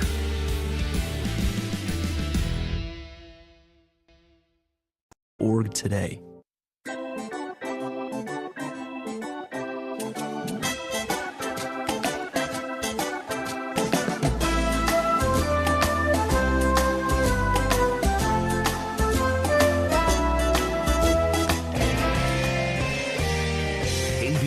entertainment news. I was going to ask you, Hollander, will you come to my cottage this summer? Don't go to Russia. Come to my house. We'll have so much fun. It's so private. You've seen heated rivalry and off-campus. Now get ready for yet another hockey romance series, Icebreaker, the Hannah Grace bestseller about a figure skater and a hockey player who fall in love, is coming to Netflix. It's taken me all these years to realize the laws of time are mine, and they will obey me! Is there a doctor in the house? Season 6 of Only Murders in the Building will have 2. Doctor Who stars David Tennant and Jodie Whittaker have both joined the cast, along with Bridgerton's Nicola Coughlan. But I knew it, I knew you. Taylor Swift's Toy Story 5 song, I Knew It, I Knew You, has debuted on top of the Billboard Hot 100. It's her 15th #1 hit. Only Mariah Carey and the Beatles have had more. Attention must be paid. And Tony winner Laurie Metcalf is 71 today. Michelle Franzen, ABC News. Michelle, thank you. We'll take a break for news here at the bottom of the hour. Talking hockey when we come back. This is Metro News, the voice of West Virginia.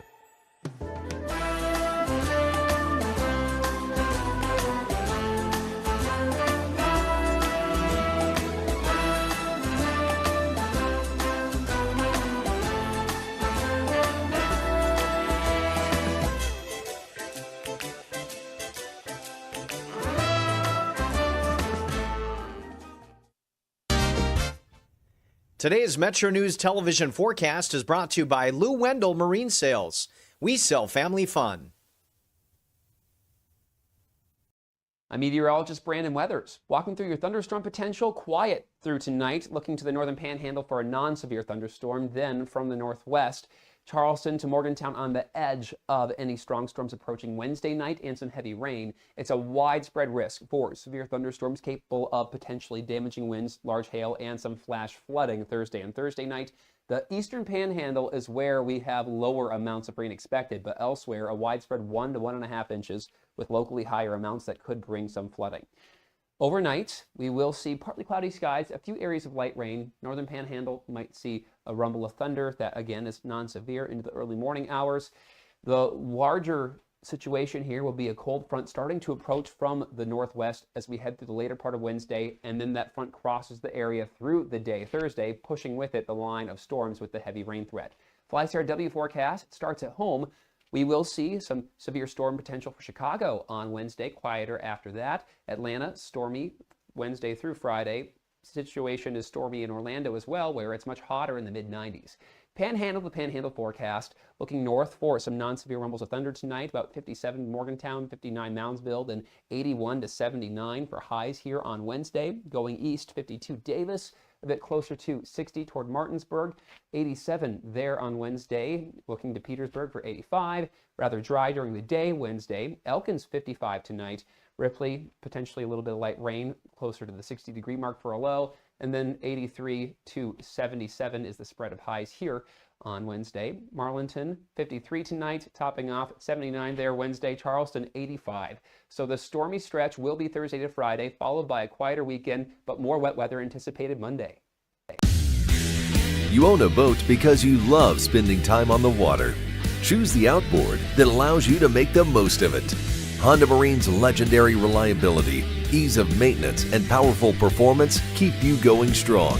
And they're all backed by the peace of mind protection of the industry's best limited warranty. Visit your Honda Marine dealer today and find out why it's more than an engine. It's your time on the water.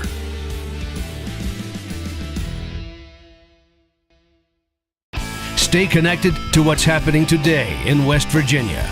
What about this, or what about that? And it just went back and forth. And I was just the guy reading the text. Okay, so what's your take on the whole thing? Well, now you just get me fired up. Now right. you just so I'm gonna turn on. I'm gonna run down to Wendy's and grab a burger, and I'll be back. Join Dave Allen weekdays for midday on Metro News Television.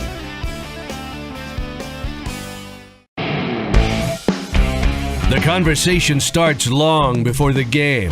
He doesn't do this to other guests, but every time I'm on here, he creates distractions. Disrespectful. With his phone. I mean, I have to have the phone on in case Pete Thamel breaks another story.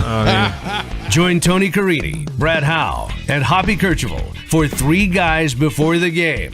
Metro News Television, available on mobile, Roku, Fire TV, smart TVs, and online at WVMetronews.com.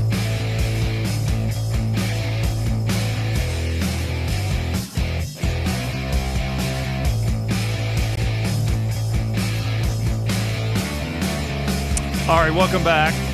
26 till the hour. I tell you what, Mountaineers looking pretty good here, trying to stay alive in the College World Series in Omaha. Now leading the Troy Trojans 6-0 in the bottom of the sixth inning. The Mountaineers put up a 4 spot in the sixth, and Gavin Kelly with a big 3-run homer to left center. Smith followed with an RBI base hit, and so the Mountaineers are pitching a shutout, and they got a 6-run lead. Now, if they win this game, they will stay alive. They already have a loss in this tournament, obviously, to North Carolina, so they'll have to continue to win to stay alive. They'll have to beat North Carolina twice. That's no small feat, and there's still work to do. But today looking pretty good. Mountaineers lead Troy 6-0. They're in the bottom of the sixth. Hey, what do you say we talk a little hockey? Let's get Alex Wiederspiel, our Metro News hockey insider, into the mix because we've got some hockey issues we got to hash out. How you doing, Alex? Hey, I'm good, Dave. How are you? Well, you know, one of the things I sent you last night was a note. Let's get the big story off the top here. One of the notes I sent you last night was, what was the possibility that Torts was going to come back for Vegas next season after taking over late in the regular season and leading them into the Stanley Cup final before losing to Carolina in 6 games? He's out. He's out in Las Vegas. What's your reaction to that? Well, he had accidentally let slip. I mean, I don't know if it was an accident, but it seemed like an accident. He had sort of let slip kind of off the cuff during one of those pre-tape interviews during the Stanley Cup Finals that, you know, he knew what the deal was in Vegas. Now, I had always thought, and I think most of us had thought, that if he did well enough, he'd be coming back. But I think that was kind of the giveaway. That's the canary in the coal mine. So I'm not as surprised as I would have been had he not sort of given away the game a little bit. And of course, it was never confirmed until we got the news earlier today that he was out. But I think it's interesting because what it says to me is that I wonder if we're going to reach a new age of sort of coaching fickleness in the NHL, where now we're just going to hire coaches to coach the tournament when we're not happy with the way the regular full-time coach is doing his job. So I've even seen that take from some folks that I have quite a bit of respect for, and I'd be curious to see if other teams follow suit. So I'm looking at a list of coaches over the last 35 years, going back to 1991, of coaches who were behind the bench in the Stanley Cup Finals and did not return the following season. It's not a long list. It's really not a long list, but there's some significant names on it. Barry Trotz with the Caps in 2018, Scotty Bowman with the Wings in 2002. The Badger, Bob Johnson going back to the Pens in 1991. This is kind of an unusual move. Yeah, it has happened before. Mike Keenan as well Yes. left the New York Rangers. That one was a little bit more controversial after 1994. It's not a long list. Now, this was a pretty unique situation to begin with Tortorella having been hired with 8 games to go. We don't have a long list of guys like that either, but it was noteworthy that when he was hired, they said, we're pretty much just looking at what's the postseason going to be like, and then we'll figure out the rest later. I'll be curious to see where Tortorella lands. I think he's made it clear he wants to keep coaching, and I think this is a wake-up call for a number of teams in the league who might be thinking, we just need a one-year boost. Maybe we go get Torts. Yeah, you talk about Keenan. Keenan did it twice. I mean, he didn't come back after the Rangers in 94, and he didn't come back after he took the Blackhawks to the finals in 1992. So, last week we were talking about whether or not this Vegas-Carolina series could be considered one of the greatest of all times. It didn't go 7. Does that knock it off the list? Yeah, I think so. The Pittsburgh-Detroit series that went 6 back in 2008 is one of the best 6-game Stanley Cup Finals I've watched. Colorado-Tampa a couple of years ago, one of the best 6-game Stanley Cup Finals I've watched.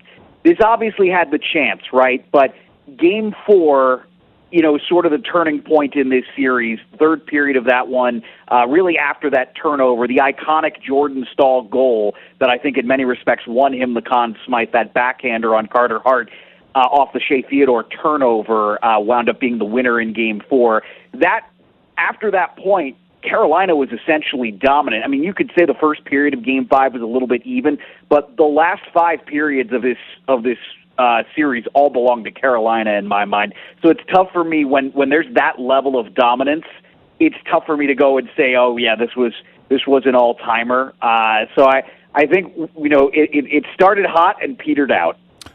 So I saw some stats yesterday where Carolina played the fewest games in the postseason en route to winning the Cup since the Oilers in 1988. They were so dominant in the playoff round. Are they the de facto favorite going into next season? So it's tough. I think they're probably the de facto favorite to get out of the Eastern Conference. I would still think that a healthy Colorado Avalanche team, granted they have some salary cap stuff they're going to have to deal with, but a healthy Colorado Avalanche team, I think just barely, and I have seen lines that are kind of different on this, but one line that was 7-1 Colorado, one line that was 15-2 Carolina. So that's how close we're talking right now in terms of this. The issue for Carolina is as good as Brandon Bussey was in those last 4 games, and he was remarkable. He's the story of the series in my mind, the goaltender for Carolina who closed out the series. He really struggled down the stretch to end the season. He's a 27-year-old rookie, and right now he's being counted on, in theory, as of this moment, as part of a two-man tandem with Peter Kochetkov, who just spent a lot of time this season out on the bench because he was hurt.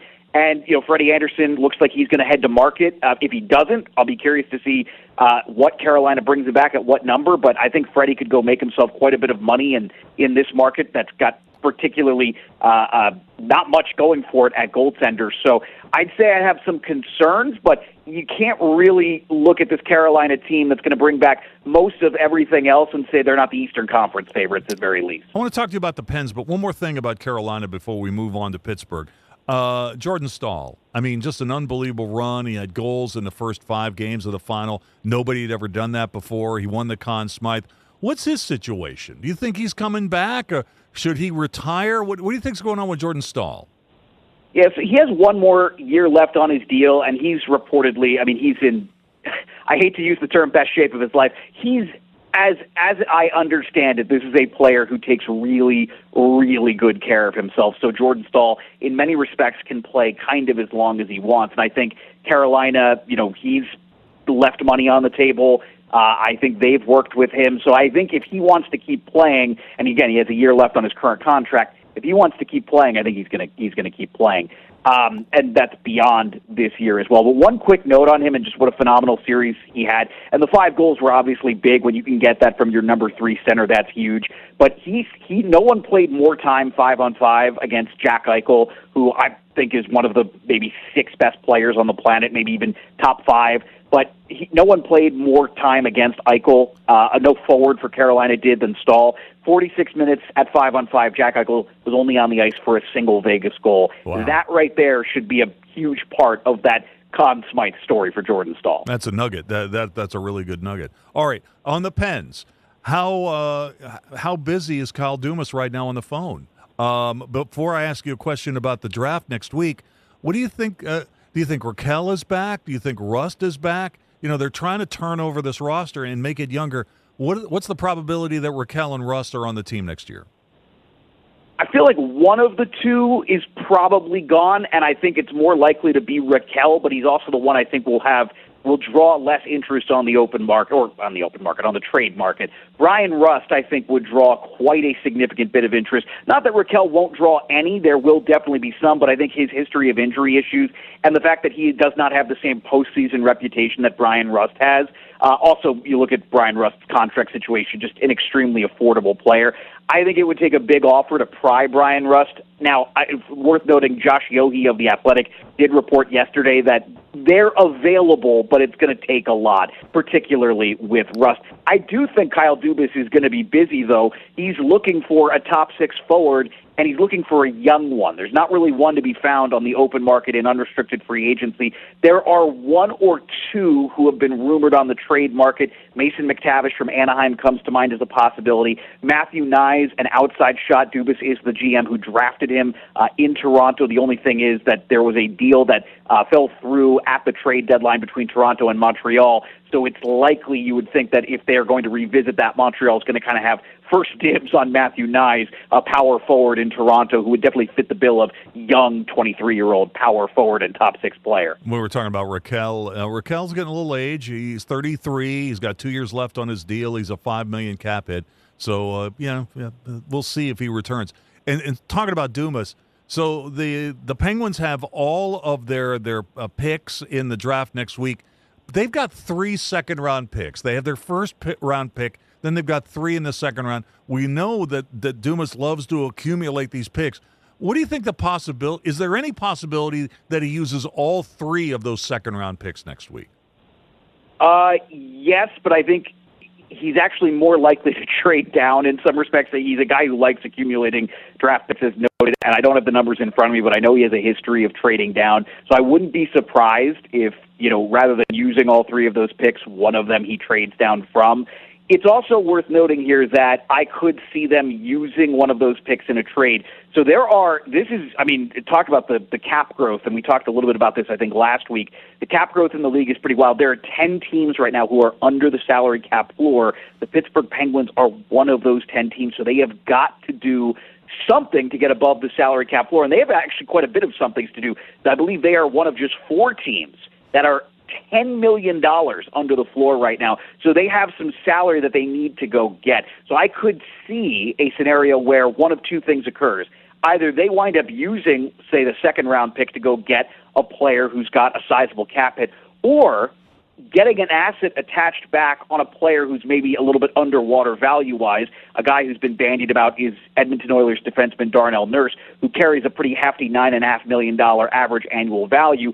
But the Penguins could probably get Nurse back and might even be able to get an asset attached to take him from Edmonton, because Edmonton desperately needs the cap space, and he's coming off a pretty rough year. He needs a change of scenery. So now I don't know for sure that that's something that they would do in this scenario, but they do have to get creative to get above the cap floor. All right, Alex, got to leave it there. I love talking hockey. Maybe we should do another segment before the draft next week. You up for that? Absolutely. Yeah, let's do it. Alex, and by the way, now that Locked On a game night, you don't have any games to talk about. What's the schedule for your YouTube channel?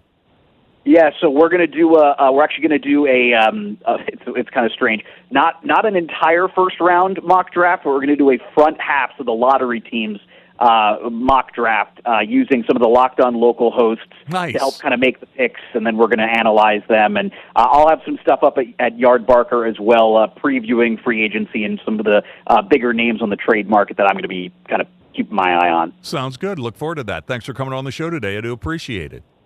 Yeah, thanks, Dave. All right, Alex Wiederspiel, our Metro News Hockey Insider. All right, Mountaineers trying to tack on more in the top of the 7th inning. They have a runner at second base with 1 out, leading 6-0, and the World Cup action now underway. France has a 1-0 lead on Senegal. They're in the 82nd minute. France leads Senegal 1-0. They are in the 82nd minute of that game that's taking place at MetLife Stadium. All right, we'll take a break, and we'll come back. We'll open up the On the State file in just a moment. Metro News Hotline, presented by Salango Law, will return right after these messages. Sunshine, open roads, and a new Toyota from Dan Cava Toyota World. Lease an all-new Camry for as low as $398 a month. All-new Tundras now up to $8,000 off. All-new Tacomas now up to $4,500 off, or lease as low as $399 a month. $7,500 off the new BZ, or 0% financing for 72 months. We've got a Toyota for you at Dan Cava Toyota World in Fairmont. Shop the world. What do you know about hot dogs? Because we've been all about hot dogs this week. I love hot dogs, and I love them with Miracle Whip. Oh, God, I forgot. Never mind. And onions. Okay. I actually, yesterday morning, I had a hot dog for breakfast at 6:45 with onions and Miracle Whip. And with that, we'll be back right after this. Join Dave Allen weekdays for midday on Metro News Television. We're Panhandle Cleaning and Restoration, and we're gonna save you. We've got it down to a science, an absolute state of art. We do it all, restoration, cleaning, and reconstruction. When disaster strikes, just pick up the phone. We're Panhandle Cleaning and Restoration, and we're gonna save you.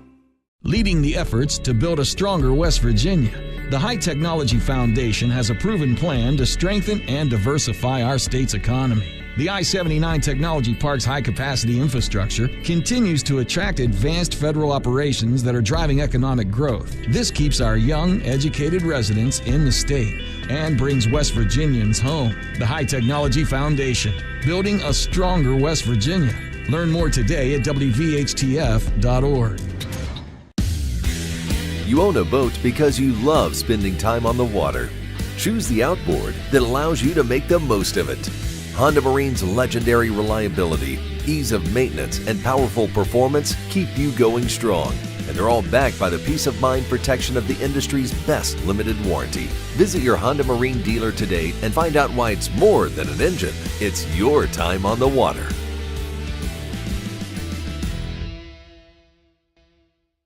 Longer days, warmer drives, and better deals at Dan Cava GMC. Hit the road in one of our new luxury GMC Acadias. Take your pick from our massive selection. Now up to $5,500 off select new Acadias and 3.9% for 60 months.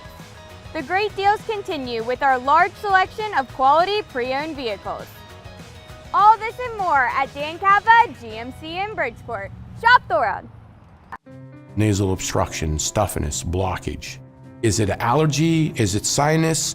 A lot of times it may be both. The Delview Medicine Sinus and Allergy Center is a clinic where we house all specialties that take care of allergies and sinuses together.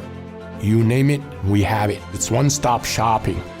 Anything ENT that needs done for the citizens of West Virginia, we can provide that care.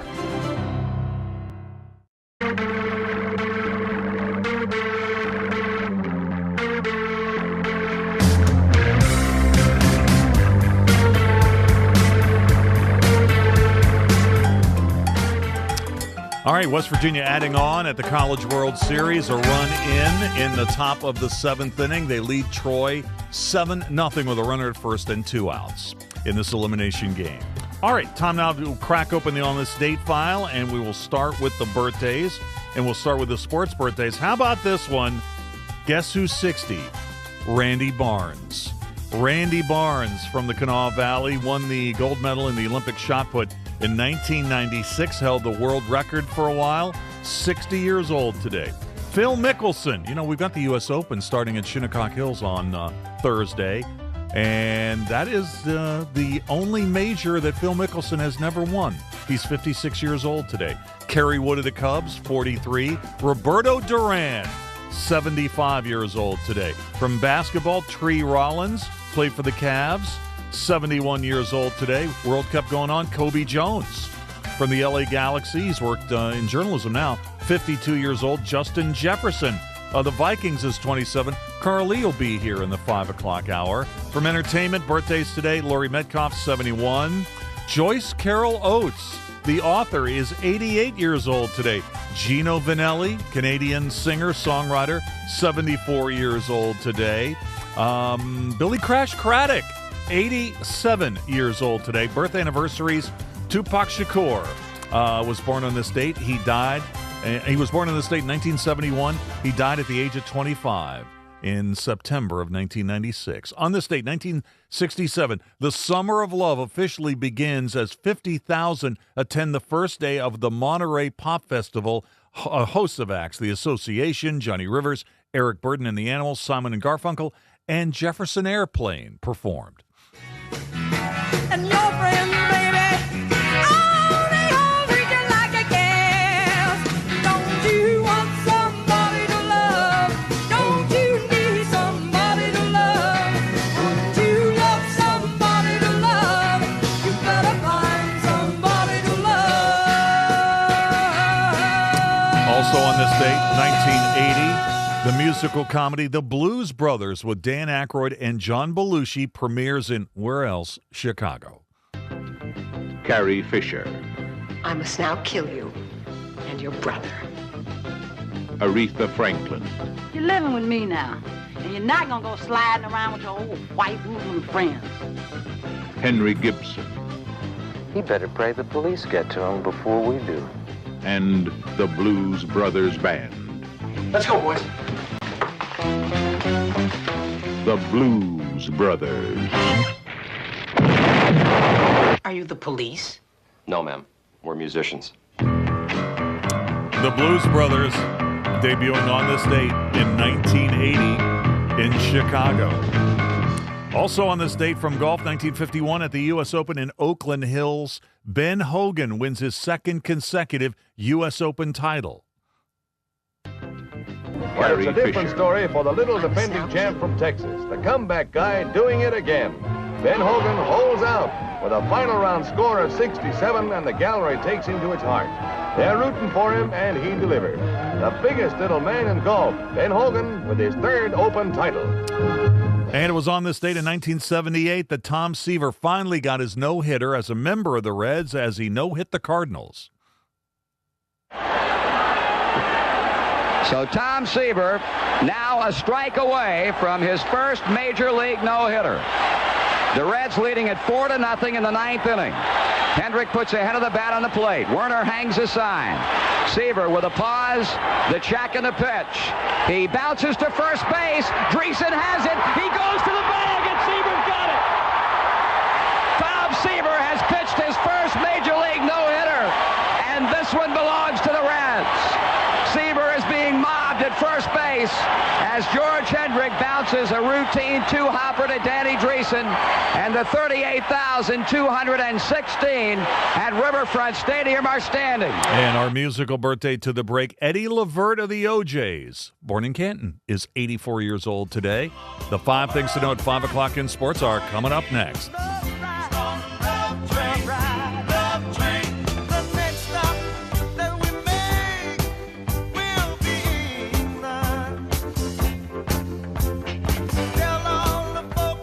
This is Hotline, presented by Salango Law on Metro News, the voice of West Virginia.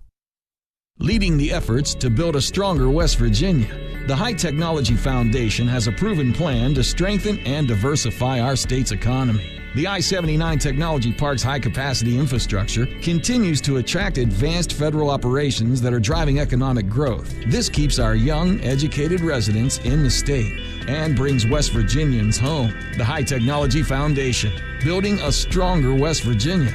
Learn more today at WVHTF.org.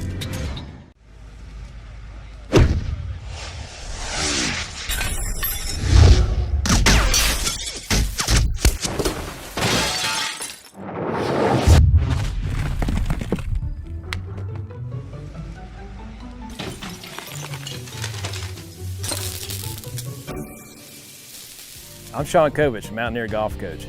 When disaster strikes your home, business, or golf game, call the restoration company the Mountaineers call. Panhandle Cleaning and Restoration. 5, 3. For your daily fix of sports in West Virginia, there's only one stop. I would imagine a group of you got together and watched the Mountaineers last night. What were your thoughts on that performance? It was funny, we were sitting with a guy last night, and he said, all right, I'm going to go put $1,000 on it. Well, down the stretch of that ball game, he's looking at us like, are you kidding me? And sure enough, the Mountaineers came back. I saw him today. He said, yep, I'm putting another $1,000 on them tomorrow. Sportsline on Metro News Television.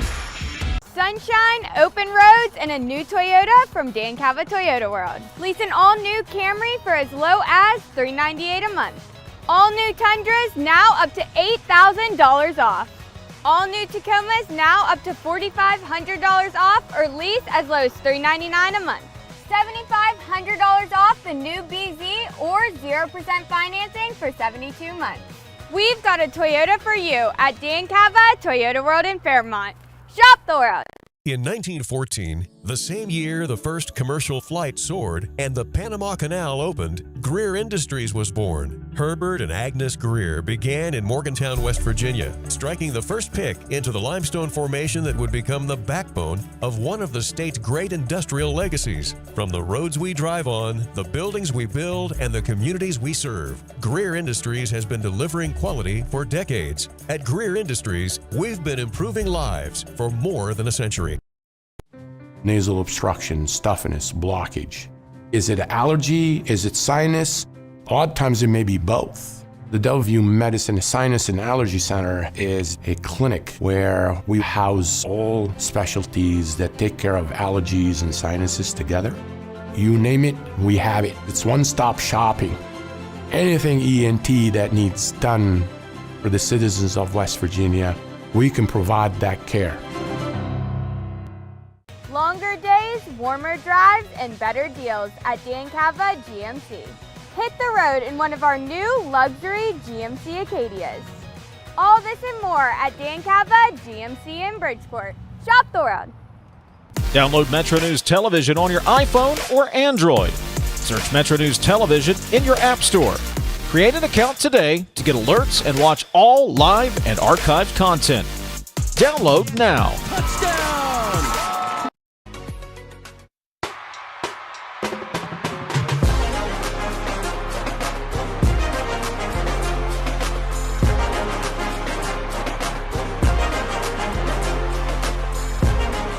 Quick update on Mountaineer baseball. They continue to lead Troy 7-0 at the College World Series. This is Metro News, the voice of West Virginia.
Today's Metro News television forecast is brought to you by Lou Wendell Marine Sales.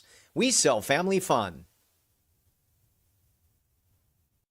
I'm meteorologist Brandon Weathers, walking through your thunderstorm potential quiet through tonight, looking to the northern panhandle for a non-severe thunderstorm, then from the northwest, Charleston to Morgantown on the edge of any strong storms approaching Wednesday night and some heavy rain. It's a widespread risk for severe thunderstorms capable of potentially damaging winds, large hail, and some flash flooding Thursday and Thursday night. The eastern panhandle is where we have lower amounts of rain expected, but elsewhere a widespread 1 to 1.5 inches with locally higher amounts that could bring some flooding. Overnight, we will see partly cloudy skies, a few areas of light rain. Northern panhandle might see a rumble of thunder that again is non-severe into the early morning hours. The larger situation here will be a cold front starting to approach from the northwest as we head through the later part of Wednesday, and then that front crosses the area through the day Thursday, pushing with it the line of storms with the heavy rain threat. FlyStar W forecast starts at home.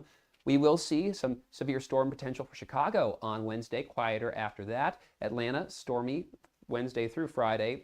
Situation is stormy in Orlando as well, where it's much hotter in the mid-90s.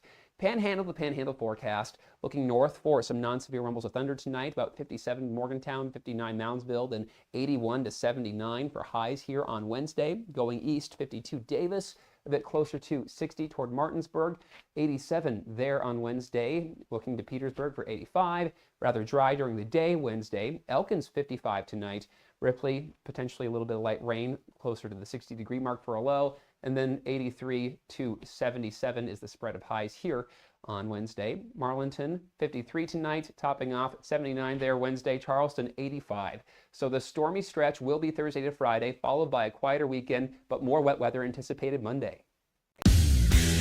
You own a boat because you love spending time on the water. Choose the outboard that allows you to make the most of it. Honda Marine's legendary reliability, ease of maintenance, and powerful performance keep you going strong. And they're all backed by the peace of mind protection of the industry's best limited warranty. Visit your Honda Marine dealer today and find out why it's more than an engine. It's your time on the water.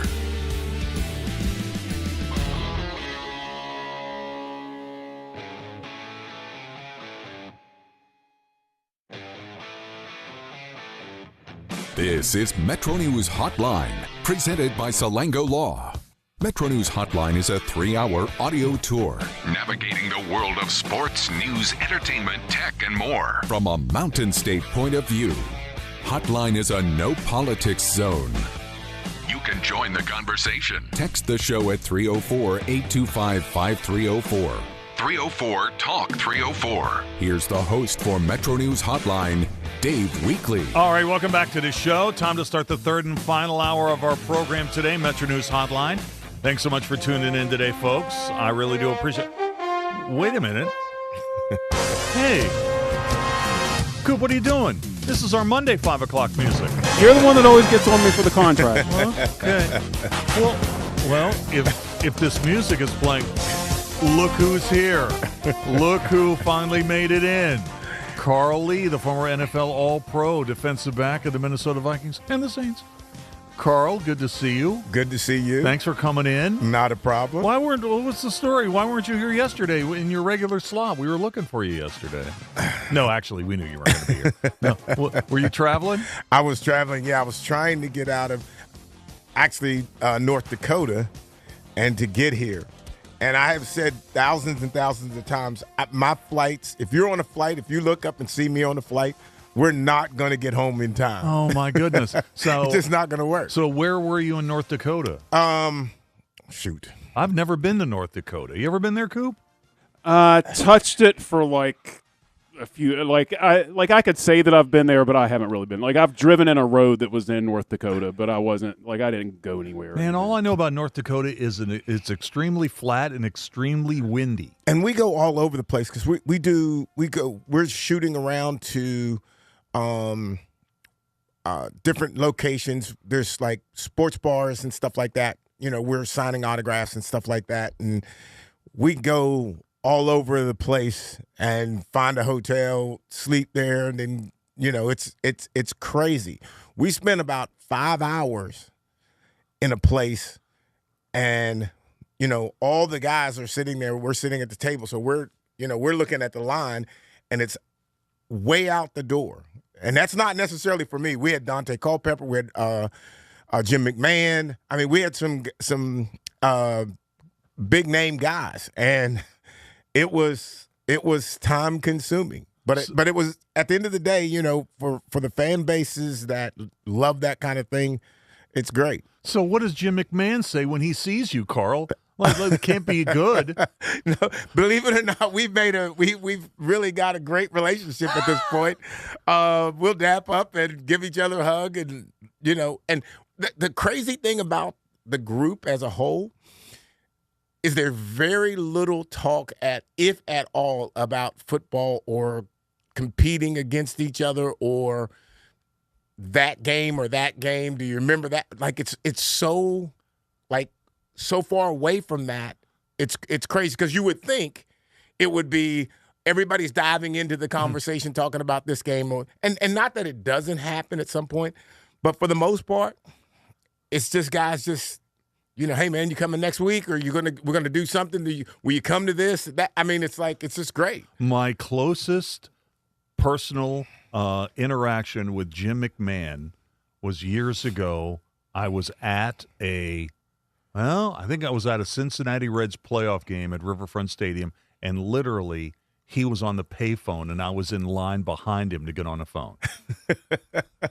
Did you say anything? I didn't say a single word to the punky QB. He was just on the phone, and I was just standing there behind him, just waiting to use the phone, and probably waiting to call in on our old local show at 7:00. Yeah, that's true. Because it was a situation where I was on press row, and there was a phone, and I was supposed to call in. I forget if I was hosting. I couldn't have been hosting, but I was going to call in before an NLCS game, and I think I attempted to call in, and one of the lords of baseball informed me that we were not allowed to do any broadcasting from there, so I'd have to find another way, and this was before cell phones, so I basically had to call in a payphone.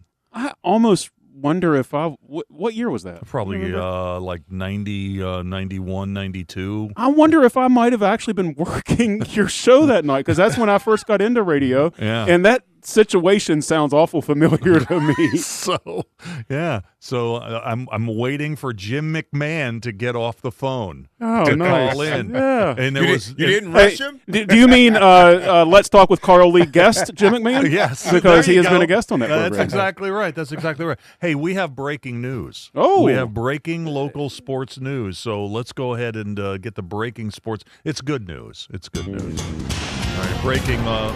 One of our texters made me aware of this, that Eli Smith, the outstanding baseball player at George Washington High School, the new reigning Class Quad A champions in high school baseball in West Virginia, Eli Smith has just been named as a third-team All-American. Ooh. Third-team All-American by the ABCA Rawlings High School All-American team that was just announced earlier this afternoon. That stands for the American Baseball Coaches Association. So congratulations.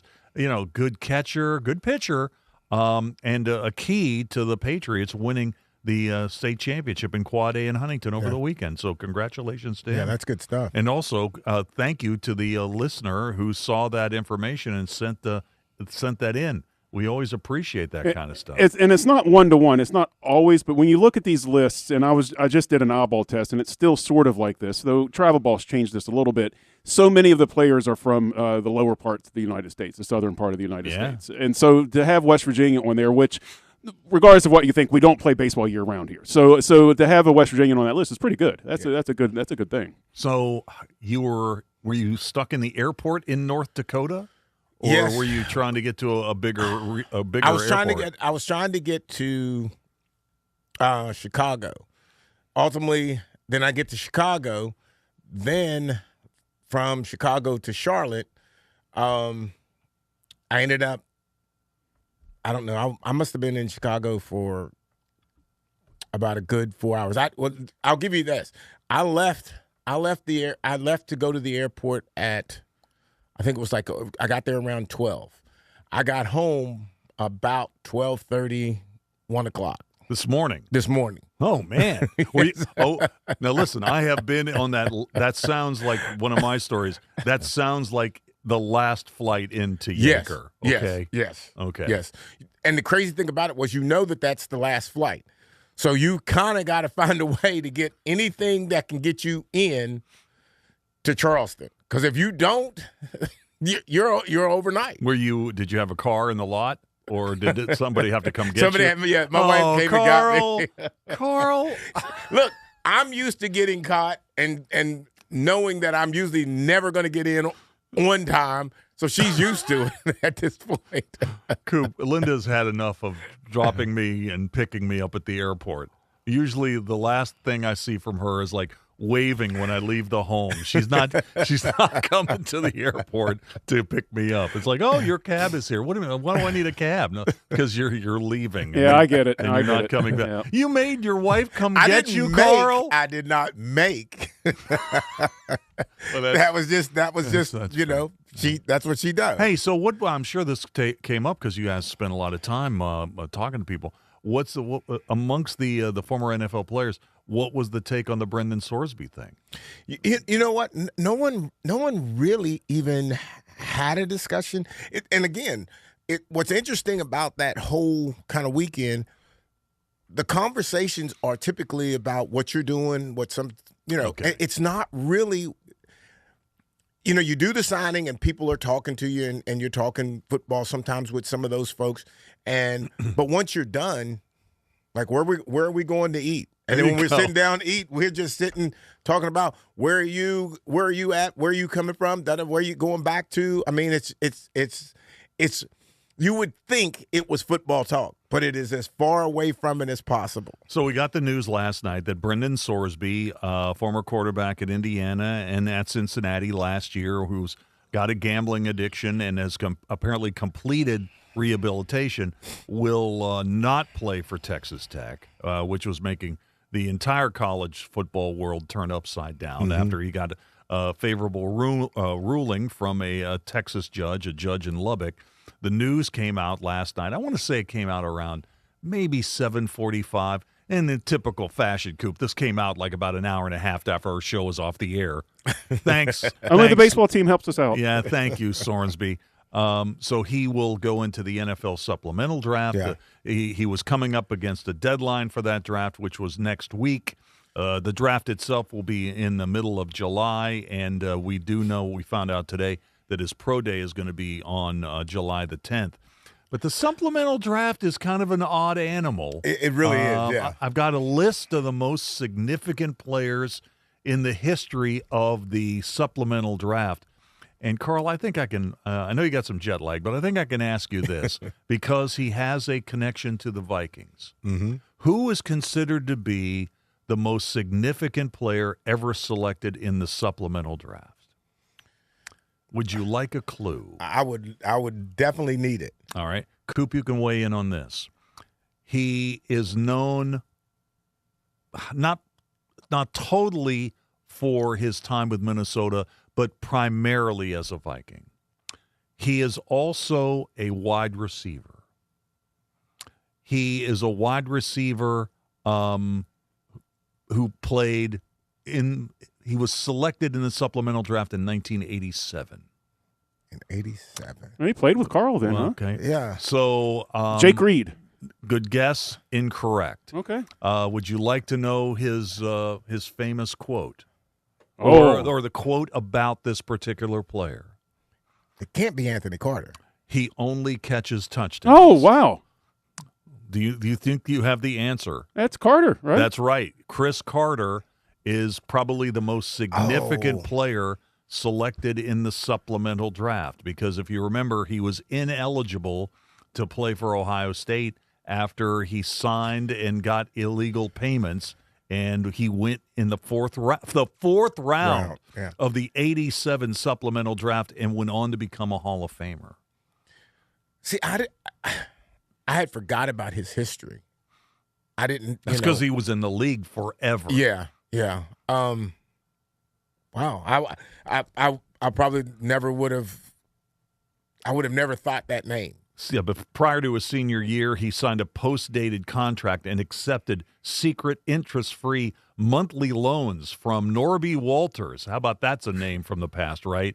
And so that was a massive violation of NCAA rules. The FBI investigated it, and because he originally intended to play his senior year to boost his draft stock and chase the Heisman, he did not declare for the draft in the spring of 1987. So he had to go in the supplemental draft.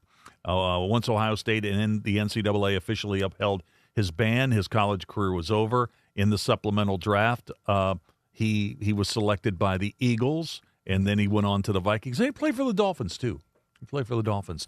He was in the league for 16 years. By the way, if you're wondering, if you're listening, like the supplemental draft, and you're thinking, well, Chris Carter's good. What about Bernie Kosar? Remember, Bernie Kosar kind of fixed the situation so that he wanted to go to the Browns. So they got the situation where he was in the first round of the 1985 supplemental draft. He went to the Browns and he played a dozen seasons, 9 of which were with the Browns. So those are the two probably most significant players to go in the supplemental draft. Remember Josh Gordon. Well, the Browns are involved in this too. Remember Josh Gordon. He had all those problems. He was selected in the supplemental draft of 2012. So those are probably 3 of the most significant players to go into the supplemental draft. Bernie Kosar, Josh Gordon, and, of course, Chris Carter, the Hall of Famer. Let's take a break, and we'll come back, and we'll play some in or out. Stay tuned. This boating season, elevate your family time with Lou Wendell Marine Sales. Proudly family-owned for over 40 years, Lou and his sons are West Virginia's largest Avalon pontoon dealer. Trusted experts in premium boats, motors, and service. Discover refined comfort, elegant design, and performance you can feel. Now is the perfect time to take advantage of preseason savings. At Lou Wendell Marine Sales, they don't just sell boats. They sell family fun. Visit LouWendellMarineSales.com because the weekend's almost here. Hi, I'm Lane Tobin, and I'm a project consultant with Civil and Environmental Consultants. Growing up in West Virginia, I always dreamed of giving back to my community. That's why I chose CEC. As an employee-owned firm, we combine big company support with a close-knit culture. From stormwater management to new pedestrian trails, with every project, I see the impact we're making, and I couldn't be prouder. CEC isn't just where I work, it's where I make a difference. At CEC, we engineer progress in the great state of West Virginia. Find out what CEC can do for you. Visit CECinc.com. You can call us at 800-765-8255. Text us at 304-825-5304. Or tweet at WEEKLEY.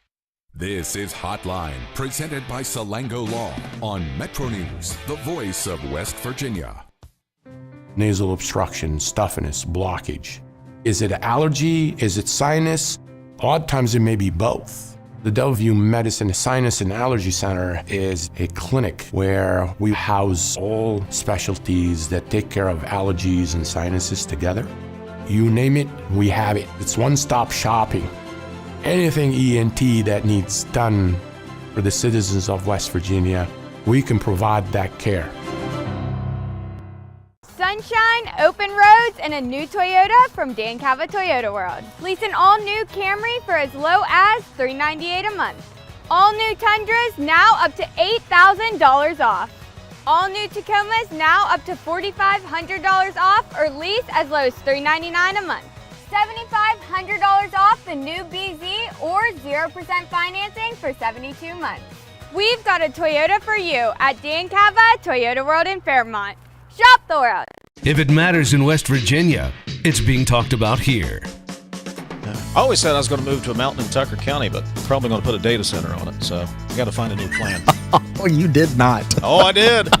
Told you I was a little grumpy today. Oh, man, you got some zingers today, Dave. I love it. Join Dave Wilson and TJ Meadows Monday through Friday for Talkline. Available on mobile, Roku, Fire TV, smart TVs, and online at WVMetroNewsTV.com.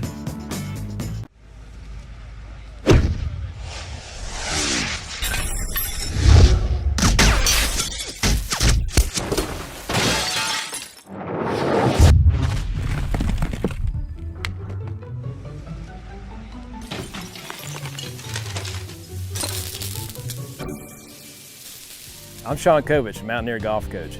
When disaster strikes your home, business, or golf game, call the restoration company the Mountaineers call. Panhandle Cleaning and Restoration. Leading the efforts to build a stronger West Virginia, the High Technology Foundation has a proven plan to strengthen and diversify our state's economy. The I-79 Technology Park's high-capacity infrastructure continues to attract advanced federal operations that are driving economic growth. This keeps our young, educated residents in the state and brings West Virginians home. The High Technology Foundation, building a stronger West Virginia. Learn more today at WVHTF.org. What do you know about hot dogs? Because we've been all about hot dogs this week. I love hot dogs, and I love them with Miracle Whip. Oh, God, I forgot. Never mind. And onions. Okay. I actually, yesterday morning, I had a hot dog for breakfast at 6:45 with onions and Miracle Whip. And with that, we'll be back right after this. Join Dave Allen weekdays for midday on Metro News Television. You own a boat because you love spending time on the water. Choose the outboard that allows you to make the most of it. Honda Marine's legendary reliability, ease of maintenance, and powerful performance keep you going strong.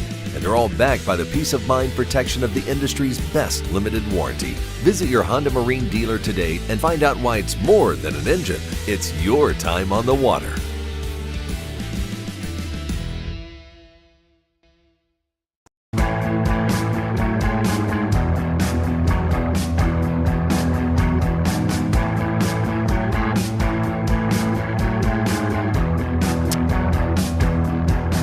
All right, welcome back. It is time to play In or Out. Every day at this time, we focus on the stuff you talk about. At the office, we call it In or Out. The setup is simple, 3 categories. Food or beverage, gut reaction. Finally, this one's about a celebrity. The topics of which change daily. Let's get started with food or beverage. Coop, are you ready to go? Yes, I am. Because it was on this date in 1893 that R.W. Ruckheim invented Cracker Jack, a popcorn, peanut, and molasses confection. It was introduced at the Columbian Exposition in Chicago. R.W.'s brother Lewis perfected the secret formula in 1896, which prevents the molasses-coated popcorn from sticking together. That's a pretty significant I'd like to know the invention. trick. I'd like to know the That's trick. pretty I got like jars of molasses at my house. I was thinking about making my own. Cracker Jack. Cracker Jack, in or out? My only criticism of the Cracker Jack, I got 2 criticisms of it. I'm in. Number 1, I'm in. I love the Cracker Jack. My 2 criticisms of the Cracker Jack. Number 1, not enough peanuts anymore. They've almost taken all the peanuts. There's like 4 peanuts in a box of Cracker Jacks. That's terrible. Number 2, man, those toys are terrible now. I like scan a QR code and go play some little game. Give me the lick tattoo or something like that, man. That's kind of neat. A sticker, anything. These QR code things are dumb. But anyway, I'm in on the Cracker Jacks. I don't know where Carl's going with this. Carl, Cracker Jack, in or out? One of my favorite treats as a kid. Haven't had them probably, I don't know how many years now, but I have to be in. Got to be in. Got to be in. Heck yeah. There you go. Yeah. There you go. Yeah. Yeah, I'm in on Cracker Jack. 2 quick things. The prize in the box, that was introduced in 1912. So Cracker Jack actually existed for a while before they decided to put prizes in the box, which I didn't know. So the peanuts in the song Peanuts and Cracker Jacks means stadium peanuts and the Cracker Jacks with the peanuts in it, right? Yes. Oh, okay. The other thing about this is when I posted this on social media earlier today, former Pirates and Colorado Rockies manager Clint Hurdle was like one of the first people to I'm react. He was that stunned me. Gut reaction is next. You know, the World Cup is going on, and on Sunday, Japan and the Netherlands tied at 2. Now that really isn't that surprising. But Japanese soccer fans maintain their decade-long tradition of cleaning stadiums after their games. So this game took place in AT&T Stadium in Arlington, Texas. The Blue Bag supporters waved during celebrations of the late equalizing goal. The cleanup ritual began in Japan's first World Cup appearance in France in 1998 and has continued every 4 years since. Japan soccer fans cleaning up their own stadium after World Cup games. in or out? I wonder if their parents for like high school sports threaten coaches and stuff over there. You know? Absolutely not. Yeah, I have a feeling that might be quintessentially American, unfortunately. Yeah, I'm in on this. I mean, why not? Why not? Right? That's what a wonderful thing to do. Carl, Japanese soccer fans cleaning up after their national team plays in the World Cup, in or out? I'm going to be in all the way, but can we post that somewhere so parents can understand what other parents do? It's amazing. I saw the videos of this thing, man, and it's like nobody was like grumbling or mad. It was like everybody was just super happy to clean up after themselves. Yeah. I'm so in on this story. Yeah. I love this story. I'm absolutely in. This one's about a celebrity. Tyra Banks has filed a defamation lawsuit against Netflix over the weekend, alleging the streaming service manipulated her interview for the reality check Inside America's Top Next Model documentary. Banks claims her 3.5-hour interview was cut to 16 minutes and edited to create a false narrative suggesting she knowingly allowed contestant sexual assault and exploited trauma for ratings. Tyra Banks, in or out? Tyra Banks. And if this is true, it's terrible. I did a little research just off the cuff here, and man, it's pretty flimsy on what Netflix is doing here. I don't know if she's going to get anywhere with a suit because this is reality TV, right? So, yeah, I'll still be in on her a little bit. Carl, Tyra Banks, in or out? I'm going to be in. Tyra Banks in. Remember the time Little Penny said that Tyra left her toothbrush at his apartment? Remember that? Yeah, I remember. Good times. All right, we'll take a break. This is Metro News, the voice of West Virginia. This is Hotline, presented by Salango Law on Metro News, the voice of West Virginia.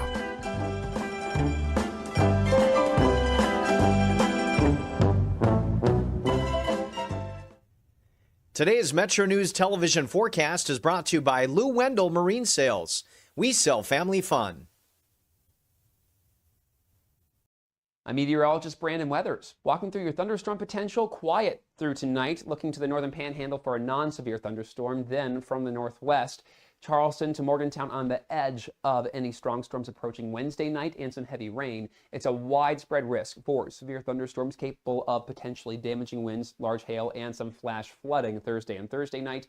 The eastern panhandle is where we have lower amounts of rain expected, but elsewhere a widespread 1 to 1.5 inches with locally higher amounts that could bring some flooding.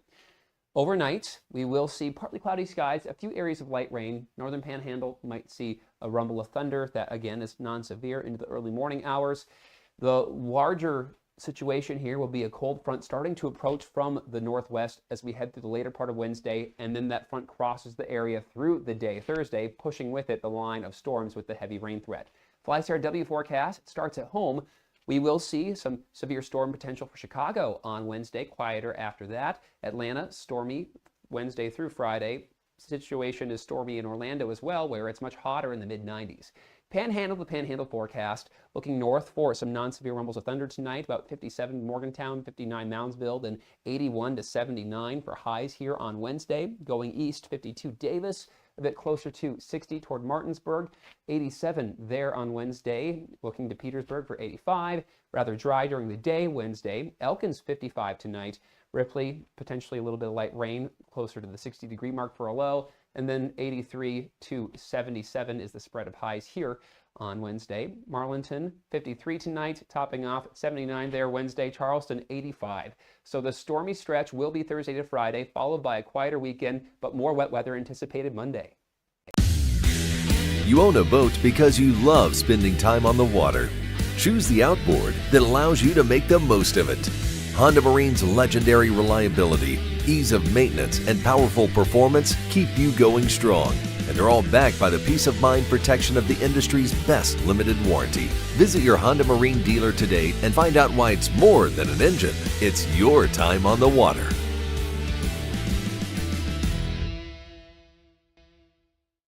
Stay connected to what's happening today in West Virginia. What about this and what about that? And it just went back and forth. And I was just the guy reading the text.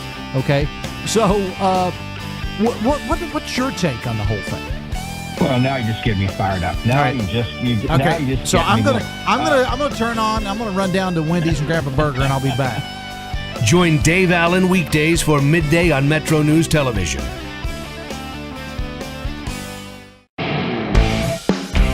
The conversation starts long before the game. he doesn't do this to other guests, but every time I'm on here, he creates distractions. Disrespectful. With his phone. I mean, I have to have the phone on in case Pete Thamel breaks another story. Join Tony Carini, Brad Howe, and Hoppy Kercheval for Three Guys Before the Game. Metro News Television, available on mobile, Roku, Fire TV, smart TVs, and online at wvmetronews.com.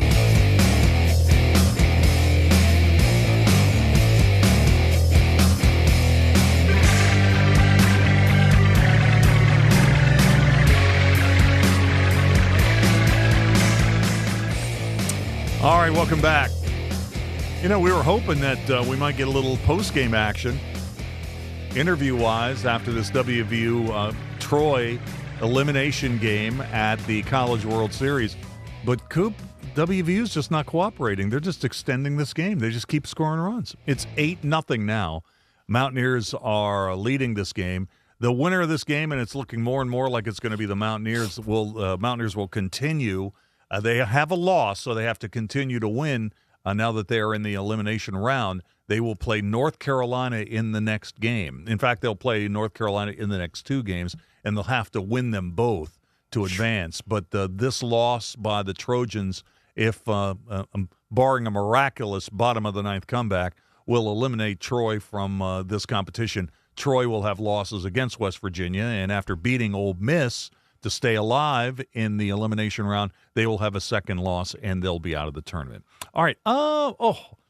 This is a good subject for Carl. Carl, let me do a quick reset on our question of the day. It was on this date in 1978 that the movie Grease premiered nationwide. The question of the day, and it's sponsored by Salango Law, what is the greatest movie soundtrack or movie musical of all time? Ooh. What is the greatest movie soundtrack or movie musical of all time? The text line here is 304-TALK 304, 304-8255-304. I'm on Exit Weekly, WEEKLEY, one word, three E's, WEEKLEY. We got a ton of response to this. Let me get into a couple of these. I'll give you a chance to think about this, Well, I'm Carl. going to try to cheat here. I'm going to listen to the. You're going to listen to the responses? Yeah. Bill Woodrum sent me a note, and he's got a great one here. American Hot Wax. That is a really, really good call on his part. That's a really good call on his part. American Hot Wax had some really, really great stuff in it. Let me take a look here. So you got Chuck Berry, Jerry Lee Lewis, Jackie Wilson, the Drifters, the Mystics, Buddy Holly, Little Richard, Bobby Darin. Yeah, that's a good call. Let's see. Just one more from Twitter. Let's see. Jody, Dave, Footloose. I don't know if the movie qualifies as a musical. Footloose isn't a musical, right? They turned it into a stage show. I think anything that gets turned into a stage show is probably pretty close to being a musical. I mean, think about what the song's most known for. The songs, the dancing. Right. You know? But there were no characters in the movie that sang, right? They just danced. Yeah, that's true. You know? Yeah, so maybe that takes it off of that list. Although when you see a movie version of a musical, I guess the cast members do usually sing. Yeah. Hey, you got to put some Disney movies in here too, right? Sure, there's you a do. lot of Disney movies that would fit. Let's see. From the text line 304-212, Dave, Saturday Night Fever has to be up there, and that's from Fred in Morgantown. He's absolutely right. Yeah. You know, he's absolutely right. I'm a little surprised. I know that I mentioned Across the Universe earlier, but what about Hard Day's Night? I mean, that's got to be one of the best musicals of all time, right? Hey, you know what? New Jack City's got a great oh, man, soundtrack, it sure does. But that's not a musical. Now we're just talking about soundtracks, right? Well, yeah, but the question was soundtracks, right? Movie soundtrack or movie well, then Reality Bites is another good one. That's a good one. That has a great soundtrack. You know what has a good soundtrack, too, is Boomerang. Yes. Boomerang has a really cool soundtrack. Does, let's say, if you had a Sam Cooke movie and you have all of the soundtrack of that, right? Would that count? The Sam Cooke story, right? Yes. Yeah. Well, absolutely, it would absolutely. Yeah, so like the Queen, you could count the Queen movie if you wanted to. The Bohemian Rhapsody, Bohemian Rhapsody, or the Michael Jackson movie for as far as that goes. You could include in that if you wanted to. Yeah, that's right. And there's a bunch of great jazz films, right? So you've got, remember Forrest Whitaker played Charlie Parker. The Bird movie is actually, who am I thinking of? Who played Miles Davis, Coop? I don't remember. Oh, man. He's a famous actor. I've got the soundtrack to the Miles Davis biopic, and it's really, really good. I'm trying to. There was like a holy trinity of like 90s soundtracks. I'm trying to remember what they all are. I thought Reality Bites was one of them. I didn't mean to cut you off. Go ahead. No, that's fine. So the let's see. Well, there's a documentary about Miles Ahead. That's not what. Oh no, Don Cheadle. Don Cheadle played Miles Davis. Oh, he's so good. He's so good in the movie. And the soundtrack's really interesting because they have some classic songs by Miles Davis, and I know all these songs. But then they drop in some dialogue from the movie between tracks. Oh, okay. And it's so funny, too, because the first time I heard it, I was like, oh, this is great. This is one of my favorites. Now when I listen to it, I'm like, just get to the music. I don't want to hear this. See, that's how I am. If there's if Sam Cooke if there's any background music of Sam Cooke in it, can you just play that a little louder? Because I'm just a Sam Cooke fanatic, and any movie that has that music in it, I'm gonna align myself with the story because it's probably pretty good. Do you remember the time I gave you that the Iceman Jerry Butler collection? Yes, I'm a Jerry Butler fan. I know too. you are. I know you are. Let me get a couple more responses to this question of the day. I got another sports story I've got to get your guys' opinion on in a second. So on this date in 1978, the movie Grease premiered nationwide. So the question of the day, and it is sponsored by Salango Law, what is the greatest movie soundtrack or movie musical of all time? John in Martinsburg. Dave, I would have to go with Grease. Also, I didn't realize John Travolta was in that. Yeah, well, that was kind of a big thing, right? He had done Saturday Night Fever, but he didn't sing in that, obviously. But, he was really good in that. 681-981. This is from Dave, no longer in the 240. Coop, you brought it up, A Hard Day's Night. Yeah. So he nails that. Eddie and the Cruisers. It's a good one. That's really a good one, right? I thought of another one, too, from that 90s era I was thinking of, Singles, Cameron Crowe's movie, Singles. That had a great soundtrack. Did I ever tell you that one of Linda's favorite movies is Eddie and the Cruisers 2, Eddie Lives? 2, yeah, we have talked about that because it had to be 2. I remember that. It was from years ago, but I remember that. Eddie and the Cruisers 2, Eddie Lives. Eddie Lives. Eddie Lives. And that was on HBO like forever, and I never watched it. He's no longer in the 240. Xanadu. Ooh. Xanadu. He was like Olivia Newton-John. Okay, right? okay. This would probably be a good topic for an entire segment. Movies where the soundtrack is better than the film. Oh, there's a lot of those, though. Okay. Yeah, that's so true. Xanadu is definitely the case there. Let's see. 843-301. Coop, I don't recognize this text number, and I like that. I like that. That means a unique listener. The Sound of Music, the Von Trapp band ended up living in Stowe, Vermont. We've had some people talk about The Sound of Music. The Sound of Music, I don't know what it is adjusted for inflation, but it only costs like $8 million to make. It's made like over $300 million. And I'm sure adjusted for inflation, it's a whole lot more. One more, and then we're going to take a break here. Here's a good one. 304-610. Dave, what about the Pretty in Pink soundtrack? Oh, yeah, man. That's got like the psychedelic furs on it. There's all kinds of stuff. Don't worry about that, Carl. Don't worry about well, that's a Brat Pack movie, right? Yeah. A lot of those, what's it, the filmmaker's name? Cameron Crowe? No, that did all those movies in John the 80s. Hughes? Yeah, John Hughes. A lot of those have good soundtracks. He has a lot of good soundtracks in his movies. Hey, one thing before we have to take a break here. So this story's breaking this afternoon about the Floyd Mayweather bad checks. So Floyd Money Mayweather is facing 2 felony charges alleging theft and intent to defraud by passing a bad check to purchase a $200,000 watch in Las Vegas, according to court records. Merriweather was not present for a Clark County report hearing yesterday and was instead represented by his counsel. Merriweather's official charges are theft, value of $100,000 or greater, and draw or pass check with intent to defraud, a value of $1,200 or greater. The complaint alleges Mayweather wrote a $200,000 check from a Wells Fargo bank account to Gold and Beyond, a high-end Las Vegas retail boutique, On New Year's Eve, 2024, the complaint alleges Mayweather wrote the check when he had insufficient money, property, or credit in the account to pay in full.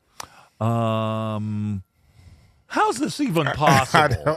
How is this even possible? If I tried to be reasonable about this, maybe like if somebody really took care of their finances, maybe you had a separate account that was nothing for spending. You're out on New Year's Eve and you spent more than what was, but that doesn't seem right to me. This seems like some other issue. I have no idea how this happens to a guy whose name is literally money. The only way, yes. Right. And the only way that could happen is if your manager or whatever. Because you have people that do this for you, right? If they're doing it for you and you're just going out and you're just saying, you know what, I'm out, I'm going to buy these things, and you don't check with the guy, check with the bank, that's the only way. But somewhere in your mind, you got to know, I only got $20 in the bank. I can't really go and spend $1,000. How about the fact that he did it on New Year's Eve? I have to be honest. This honestly seems like something to me. And look, I'm not always the biggest fan of the guy, but this honestly seems something to me. Somebody who's completely disengaged with their finances, like Yes. they have no idea, and they just thought that this was the account that they should pay from. That was my only justification. That would be my, like, he's just so detached because there's no way that he doesn't have $200,000. Okay, you'd think that, right? Right, You yeah, would think that. yeah. But this is a long story, okay? And deeper into the So story. they try. Okay, go ahead. It yeah. goes, it's the latest in a litany of legal woes for Money Mayweather. Plaintiffs in separate civil cases in at least 4 states allege Mayweather owes them money. The IRS has a tax lien of more than $7.2 million levied against him for unpaid taxes in 2018 and 2023. A Vegas area gated community filed a separate lien of over $22,000. The IRS declined comment about Mayweather's lien, saying the agency can't discuss or release tax information. Mayweather is also the plaintiff in separate suits he brought earlier this year against Showtime for $340 million and his former business associates for $175 million. So, okay, this sounds like somebody who's crashed out their income. Yes. Yeah. I mean, this is starting to sound like, wow, man, how can you do that? But you see it so often, right? well, the other thing is, I don't know, man. Now, Mayweather rarely gets hit, right? That's his thing. He never gets hit.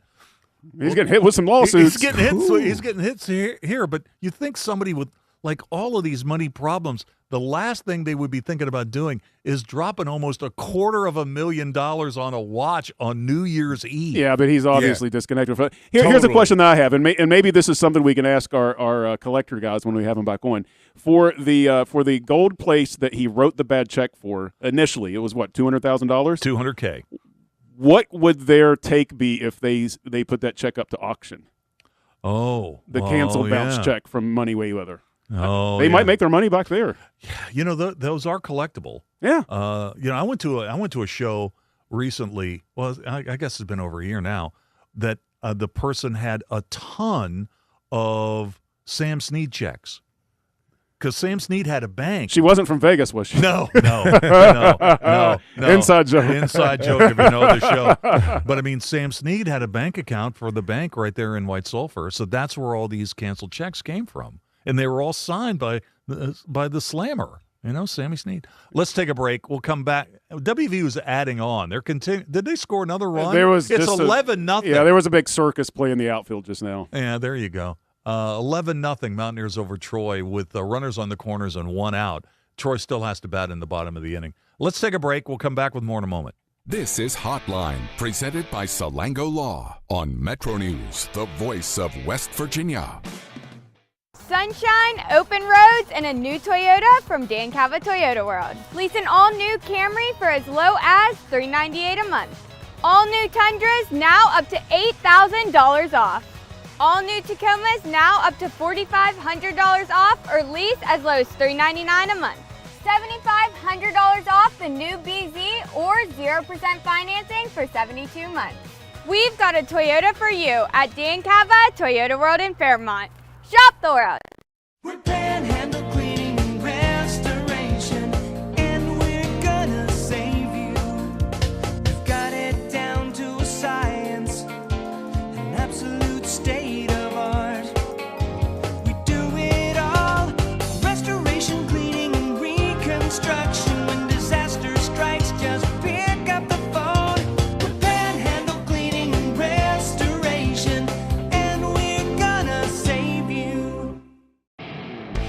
When you hired me, you were 29. You seemed like you were 50 when you were 29. You were running that thing like a 50-year-old man. All right, we got to go get some tape. Come on, get out of there. I think I've sort of always been 50, and I think I'm 50 now. Yeah, me too. That's a great point. Join Tony Carini, Brad Howe, and Hoppy Kercheval for Three Guys Before the Game. Metro News Television. Available on mobile, Roku, Fire TV, smart TVs, and online at wvmetronewstv.com. You own a boat because you love spending time on the water. Choose the outboard that allows you to make the most of it. Honda Marine's legendary reliability, ease of maintenance, and powerful performance keep you going strong. And they're all backed by the peace of mind protection of the industry's best limited warranty. Visit your Honda Marine dealer today and find out why it's more than an engine. It's your time on the water.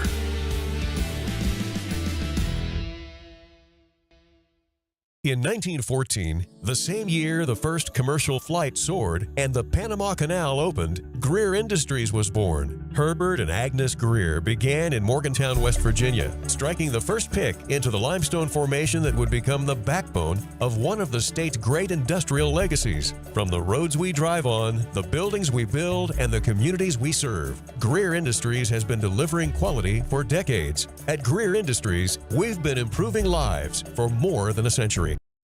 Longer days, warmer drives, and better deals at Dan Cava GMC. Hit the road in one of our new luxury GMC Acadias. Take your pick from our massive selection. Now up to $5,500 off select new Acadias and 3.9% for 60 months. The great deals continue with our large selection of quality pre-owned vehicles. All this and more at Dan Cava GMC in Bridgeport. Shop the world.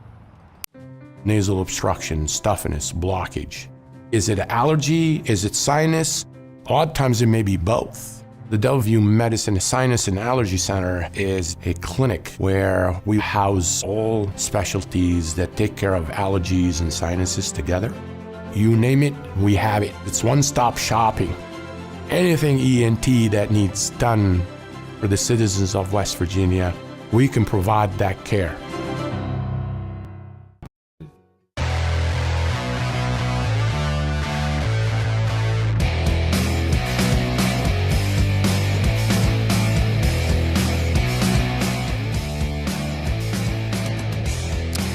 All right. Well, we're finally going to the bottom of the ninth at the College World Series in Omaha. West Virginia leads 12-0. They have put up some crooked numbers in this game. West Virginia through 9 innings, 12 runs, 14 hits, 9 left on, 2 runs in the third, 4 runs in the sixth, a single run in the seventh, and a big 5 spot in the top of the 9th inning. The Troy Trojans have been held to just 4 hits, and the Mountaineers have done a good job when the Trojans have been able to get runners on base. Trojans have left 11 on in this game, 4 hits, but they have not scored a run. We are now going to the bottom of the 9th. One thing also I wanted to mention about this particular game, people will be talking about the offense, obviously, but Montesa did a great job for WVU in this spot pitching today. 5 1/3. 2 hits, 4 walks, 6 strikeouts. He faced 23 batters, 112 pitches, 64 strikes. McDougal and Bassinger have followed him to the mound. And Mountaineers, frankly, this could not have worked out much better.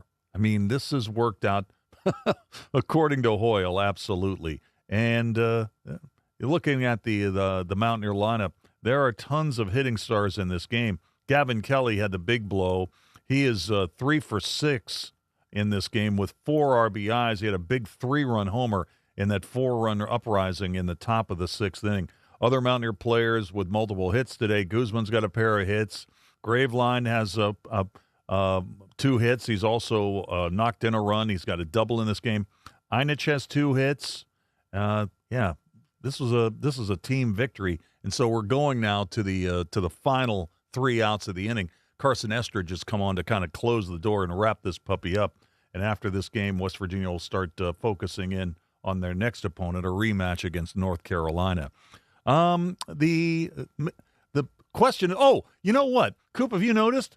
when we get into these legal questions, we're getting a lot more legal responses on the text line. Yeah, so we're talking about Money Mayweather and the $200,000 watch he bought, and the check bounced on New Year's Eve 2024. Get a load of this response from one of our listeners, 304-282. Dave, payment of the check is considered a defense. So as long as it wasn't a closed account, and as long as he makes good, the prosecution must drop the charges.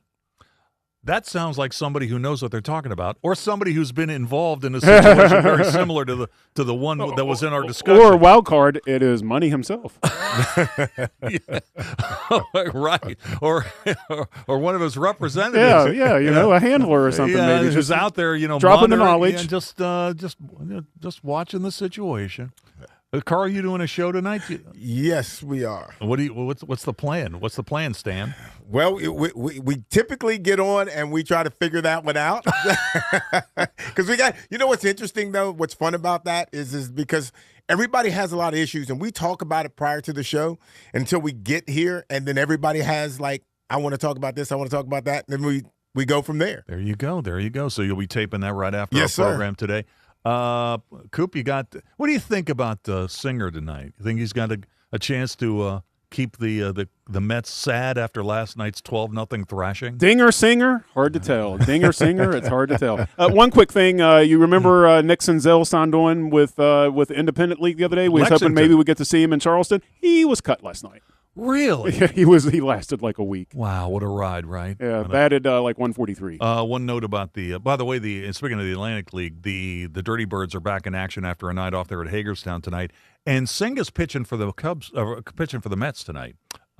He's coming back. He's been out for almost 2 months. Yeah. So we'll see what he's got. The Pirates will hopefully try. Nothing. Yeah, hopefully nothing. The Pirates are going to try to turn it around tonight against the A's after a really bad loss last night.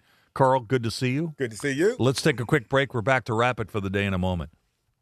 No young person should ever have to worry about having a safe place to sleep at night, or whether anyone cares about them. But the reality is, 1 in 10 young adults will experience a form of homelessness this year. For over 50 years, Covenant House has been helping youth in crisis and giving them the support and tools they need to succeed in life. To learn more, go to covenanthouse.org today. Thank you for caring. Babes, what are you doing? What? I'm just mowing the lawn. No, it's blazing hot and dry out here. Don't you remember? Smokey Bear says. Avoid using power equipment when it's windy or dry. Where'd you learn this? Oh, it's on SmokeyBear.com with many other wildfire prevention tips. Right. Thanks, Honey Bear. Because remember, only you can prevent wildfires. Brought to you by the USDA Forest Service, your state forester, and the Ad Council. Wounded Warrior Project helps post 9/11 veterans and their families realize what's possible. With support and resources that bring warriors together and empower them to become stronger, both inside and out. It's possible to begin healing, to get the help you need, to find peace. And as each warrior's needs evolve, so do we. Because these last 20 years are just the beginning. Learn more at woundedwarriorproject.org/possible. Anyone can choose to make a difference. You can help people succeed, rebuild after disasters, protect the environment, or feed the hungry. Not only will you make a difference for others, but for yourself. You can earn money for college, learn career skills, and make friendships that last a lifetime. Make a difference. Choose your future. Choose AmeriCorps. Talking to your kids about the dangers of vaping can be hard. Getting them to listen to hot gossip is easy. So here's some drama you could share with your kid. Dude, did you hear about Cassie and Jake? No, but did you hear that vaping can cause irreversible lung damage and nicotine affects brain development? Nuh-uh. You don't need to gossip if you want to have an open conversation about vaping. So if you want to get tips on when and how to talk to your kids, visit talkaboutvaping.org. Brought to you by the American Lung Association and the Ad Council. Moving Day, a walk for Parkinson's, is happening around the country. More than just a walk. Moving Day is a fun experience that unites the community in the fight against Parkinson's disease. Parkinson's doesn't stop, and neither will we. So let's get moving. Join the Parkinson's Foundation to learn more and register for an event in your area at movingdaywalk.org. That's movingdaywalk.org. The Library of Congress invites you to visit the revamped Veterans History Project website, where firsthand accounts shared by U.S. military veterans are accessible to the public. Performing a search of the collection is easy. First, go to loc.gov/vets. Click Explore the Collections. Scroll down to Search the VHP Collections and click. Make sure you're searching this collection, and with simple keywords, you can find what you're looking for. Visit loc.gov/vets today.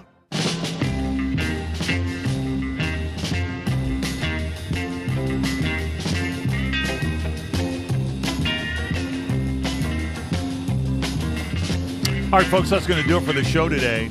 We thank you so much for listening, sending your answers to our question of the day and more.